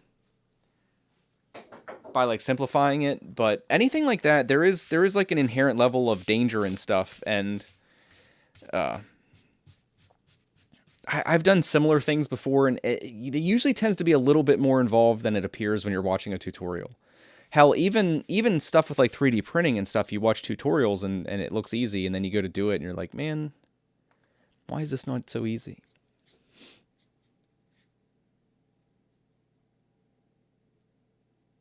Have you tried using the Wen unit? We did use it a little bit for drilling some holes and stuff, but for cleaning up prints, I don't know how many applications it really has, because like for these pieces, like all the cleaning up is going to be with like hand sanding, and the few times I've tried to use it, or rotary tools in general on PLA, the problem I've run into is that they generate too much heat, and it usually like softens and or melts the plastic before it really sands in the way that you're hoping. Same with the cutting wheels. Like if you remember the cable chain video, if anybody's seen that, I used some cutoff wheels on the Dremel to do some cutting, and it was kind of the same deal with that. There, this glove kind of exploded. It's kind of the same deal there, where it kind of melts the plastic long before it cuts it.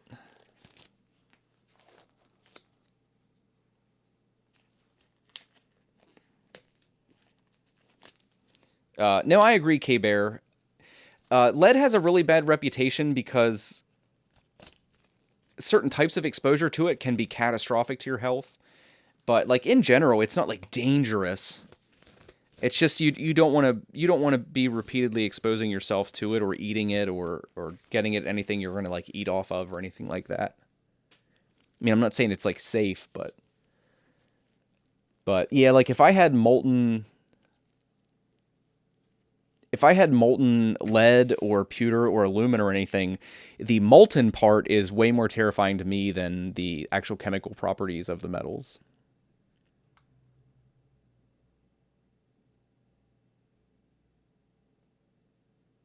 If you want to make a foundry, go for electrical or not gas.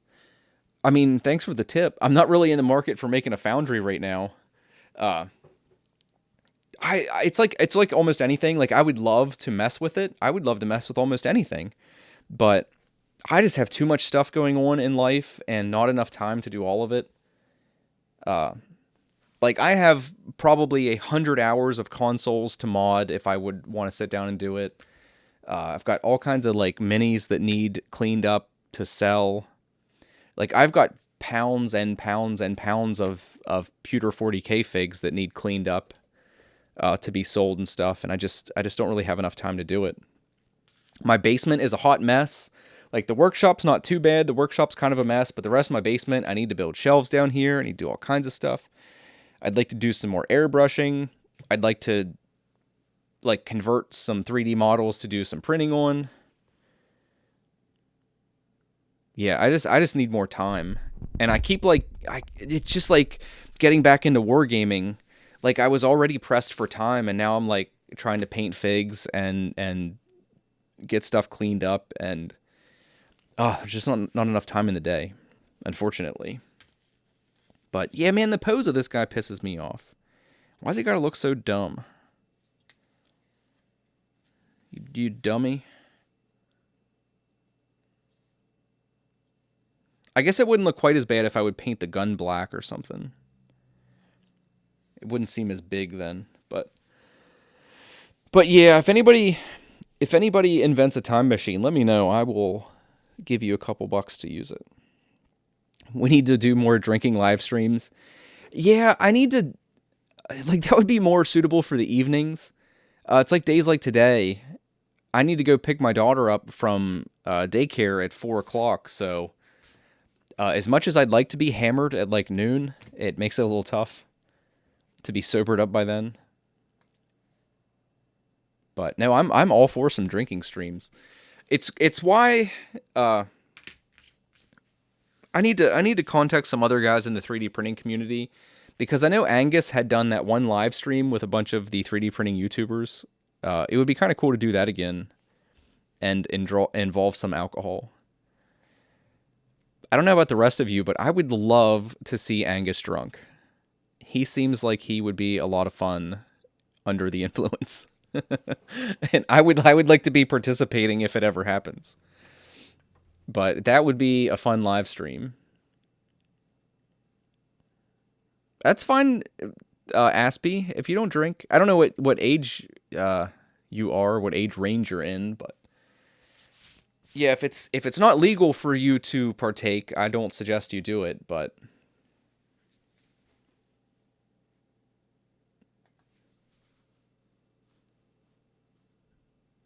24 plus 8 in lunch.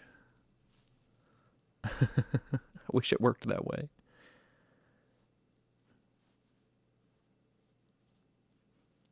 $32 and 5 years sober. Congrats, man. I know some people, like, I've never had any problems. I do have an addictive personality, but I've never really had any problems with like alcohol or anything. I've had problems with other things in life and activities in general. It's just like it's funny. I've never really had problems with like drugs or alcohol, but as far as like actual activities in life, I have an incredibly addictive personality where I will just, if I do anything, I tend to do it too much and too hard. That's what she said. But as far as like substances, I've never really had too much of an issue. I definitely form habits easily, but yeah, I've never had any like life altering problems. Let's. Yeah, I don't know. I don't know if my printer can survive any like genuinely drunken streams. I like the MK2, but I don't know how it holds up to Nillabean plus alcohol.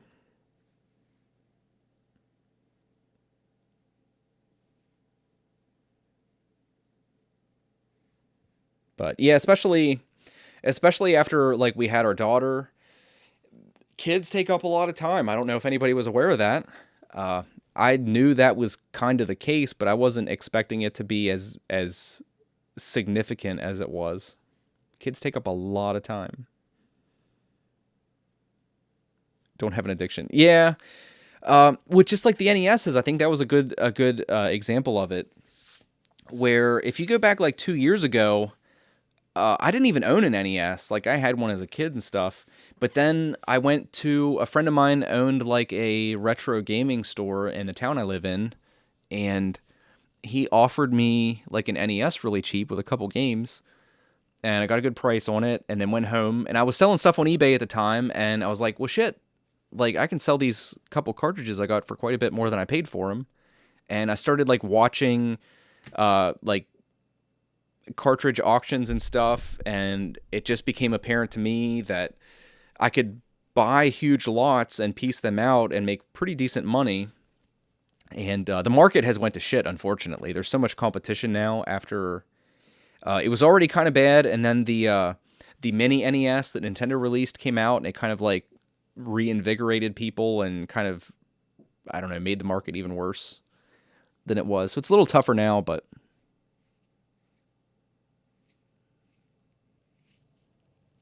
yeah, man, I got on like the retro console thing like really hard out of nowhere. Because I got like an NES on like a Thursday, and then I went somewhere and picked up a Genesis really cheap like 2 days later, and then I got an Atari, and then like I met a guy that had some 64 stuff, so I bought like 5 Nintendo 64s and a bunch of cartridges and started selling on eBay, and then I started buying auctions on eBay, and I was buying like $200 to $500 lots of stuff on eBay like every day for a little while. Crazy.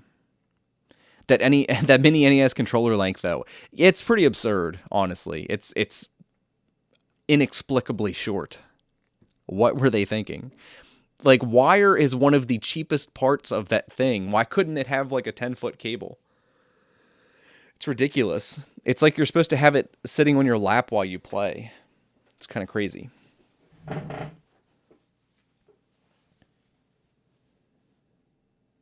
Get to see it to donate printers for the sledge sessions. I do have, I don't know. I have been working on my it's not related to anything that was being discussed right now, but I have been working on my MK2 review, and hopefully I was trying to branch out and do some like funny things, and hopefully you guys think it's funny. I think it's funny. Are you getting the Switch? No, I'm not. I don't really have much interest in modern consoles, honestly. I have a pretty good gaming computer, so any gaming I do on my PC, and then like any console gaming I do is usually on consoles. Like like I played some 64 with my friend the other day, and like if I'm playing by myself, I generally like hook up the NES and play some games on that because I have an EverDrive that has every game ever. So if I do any console gaming, it's usually old stuff. And then if I play any modern games, it's usually on my PC, because I know you get into like, there's different people that have different views on it, but PC gaming is just like superior in so many ways to me. Like I have some friends that play Overwatch on a regular basis, and I watch them play on the console, and then like I compare that to how it is like playing on the PC. And like guys that are good on the console, like in a game like Overwatch, are, and I don't mean to insult anybody, but are basically garbage, like as far as their skill level compared to people on the PC. Like it's so much, the mouse and keyboard is like so much better than a controller for like first-person shooters and stuff. Like the kind of things you can do with it are significantly different than what you can do with thumbsticks. So when I do play modern games, it tends to be like first-person shooters and stuff, and I can't deal with consoles. I can't deal with thumbsticks while I'm trying to like headshot people. I'd rather just be able to do it. Not like spend 8 months developing a different kind of muscle memory for thumbsticks and stuff. But it's all personal preference. Like the guys I know that play console, they love it and they hate PC, so whatever, to each their own. But no, I do most of my gaming on PC. Cuz even I do play like Morrowind and a couple older games, but even that's on PC.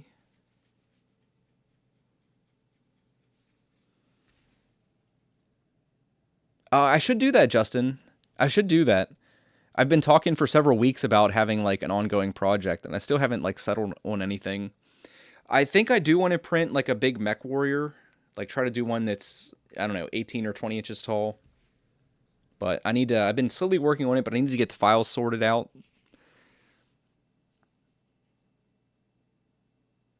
Oh yeah, K-Bear, like cross-platform. It kills me that like I know a couple guys that play on the console and they're like, yeah, cross-platforming is going to be great.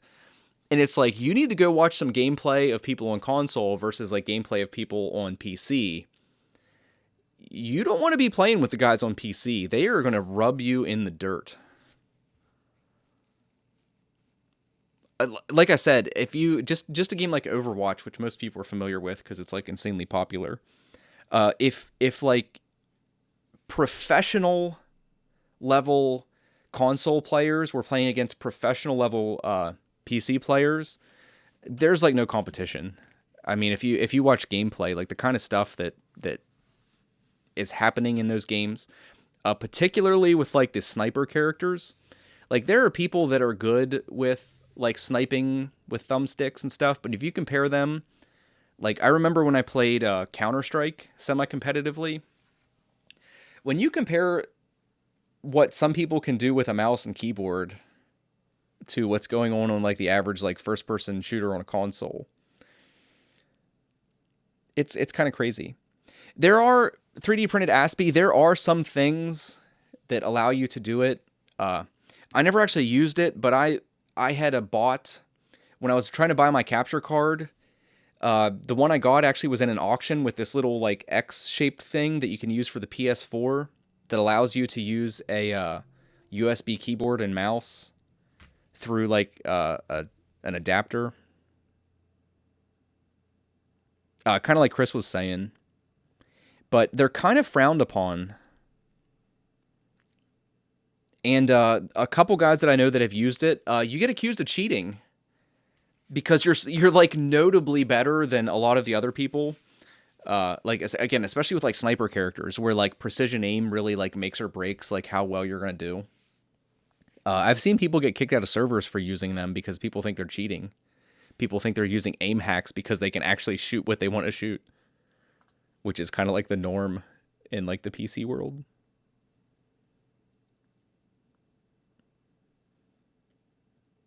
But yeah, it's interesting. No, it will be interesting. Some games would be fun, like especially like cooperative games. Like if I could play like a game like Diablo 3 with some of my friends that have consoles and some games like that, I don't think it would be an issue. But yeah, first person shooters are kind of like, there's two different worlds, two different universes of competition with games like that and first person shooters in general. But all right, guys, I guess that's it for today. That's a little over 2 hours. We'll try to keep the length tame on some of these. So I know it's going to be hit or miss whether anything we did today appealed to my normal audience. But like I said, we're going to keep Thursdays a little bit different. Keep it mix it up a little bit because like Tuesday was kind of stressful. And I know not everything related to 3D printing is stressful, but it's nice to mix it up a little bit. And we're gonna keep mixing it up for a little while and see how it goes. it's going to be nice to me. I think it'll be nice to like kind of break up the little Nillabean community into a couple little chunks, and people can tune in to see what they want to see and tune out if they don't want to see it. So we'll keep doing some hobby stuff on Thursdays. Try to keep it mixed up. Like maybe we'll do some airbrushing next week. I don't know. Because I have like some purple guys. We did the orange, and I feel kind of comfortable doing the orange stuff. Still need to work out like a procedure for like applying colors and stuff in a way that makes sense and doesn't take so much time, but I need to mess with some purple.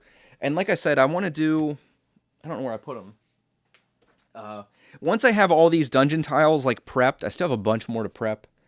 We'll probably do some airbrushing on those on a Thursday, especially these sewer tiles. So yeah, or if anybody has any suggestions, since this is kind of new, and I don't really know exactly what I want to do in these days. Just like some more like traditional hobby related stuff. I need to work on some little LED lights for the dungeon too at some point, so maybe we'll do that. But if anybody has any suggestions for either of the streams on Tuesday or Thursday, I mean, feel free to leave a comment or something, or send me a message if there's something in particular you'd want to see. Because next Tuesday, I think we're going to do some more calibration. I don't know. We're going to do some more tweaking. Because I know there's a lot of people that still struggle with like print settings and stuff. Just like random shit like happened with these pieces. Where the print, for the most part, looks good. Except for like the center part. And I know it's tough when you're newer to kind of really like troubleshoot things and get to the bottom of what might be causing your problem and stuff. So we'll probably do a little bit more of that on Tuesday, because I still personally need to troubleshoot these prints a little bit more, so we'll see how it goes. But as always, like, thanks everybody for coming and hanging out with me. Makes my days more interesting. Hopefully it makes yours more interesting. And like I've already said, the stream is also on Twitch, if that appeals to anybody more than YouTube. I know some people complain that I stream on YouTube. To keep it on Twitch. Gusner, I did actually, I know we talked about them a little bit, but I did actually have these prints that were running while we were working on these miniatures and stuff, and overall, things are okay, but in the middle of these prints, with the, I know it's not going to want to focus, with the concentric infill, there's like a ridge in the middle. This actually isn't one of the newest ones. It's one of these four. There's like a ridge. You can see it's raised there in the middle, where the last line of the concentric infill seems like it's just, I don't know, too much plastic or something. And I don't think it's over extrusion, because the rest of the print's fine. I don't know if it's, it's probably me needing to continue to tweak the extrusion width, because I think these were, I think I set these to 0.38 for the 0.3 nozzle. And like we were discussing before, I think if you put it to auto, it goes to 0.42, if I'm not mistaken. So it might just be that. It might be something else. I don't know. But still need to fiddle with it a bit to figure out exactly what's going on. No, these are, I think I bumped these up to 30% infill.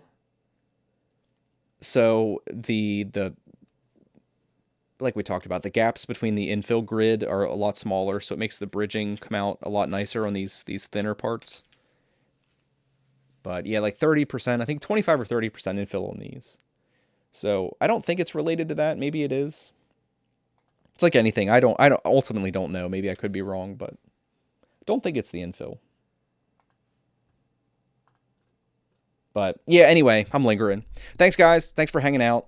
Thanks to everybody that supports me on Patreon.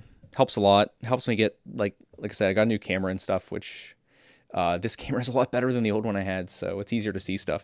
Even though the autofocus still sucks, we can put people on the freaking moon, but can't build a camera that autofocuses accurately. What are you gonna do? But anyway, guys, I'll see you. Hopefully I have a video coming out soon, if I can actually get myself to edit something and be happy with it. So hopefully there'll be a video or two this week, and if not, I'll see you next Tuesday for the normal 3D printing stream. So, peace, guys.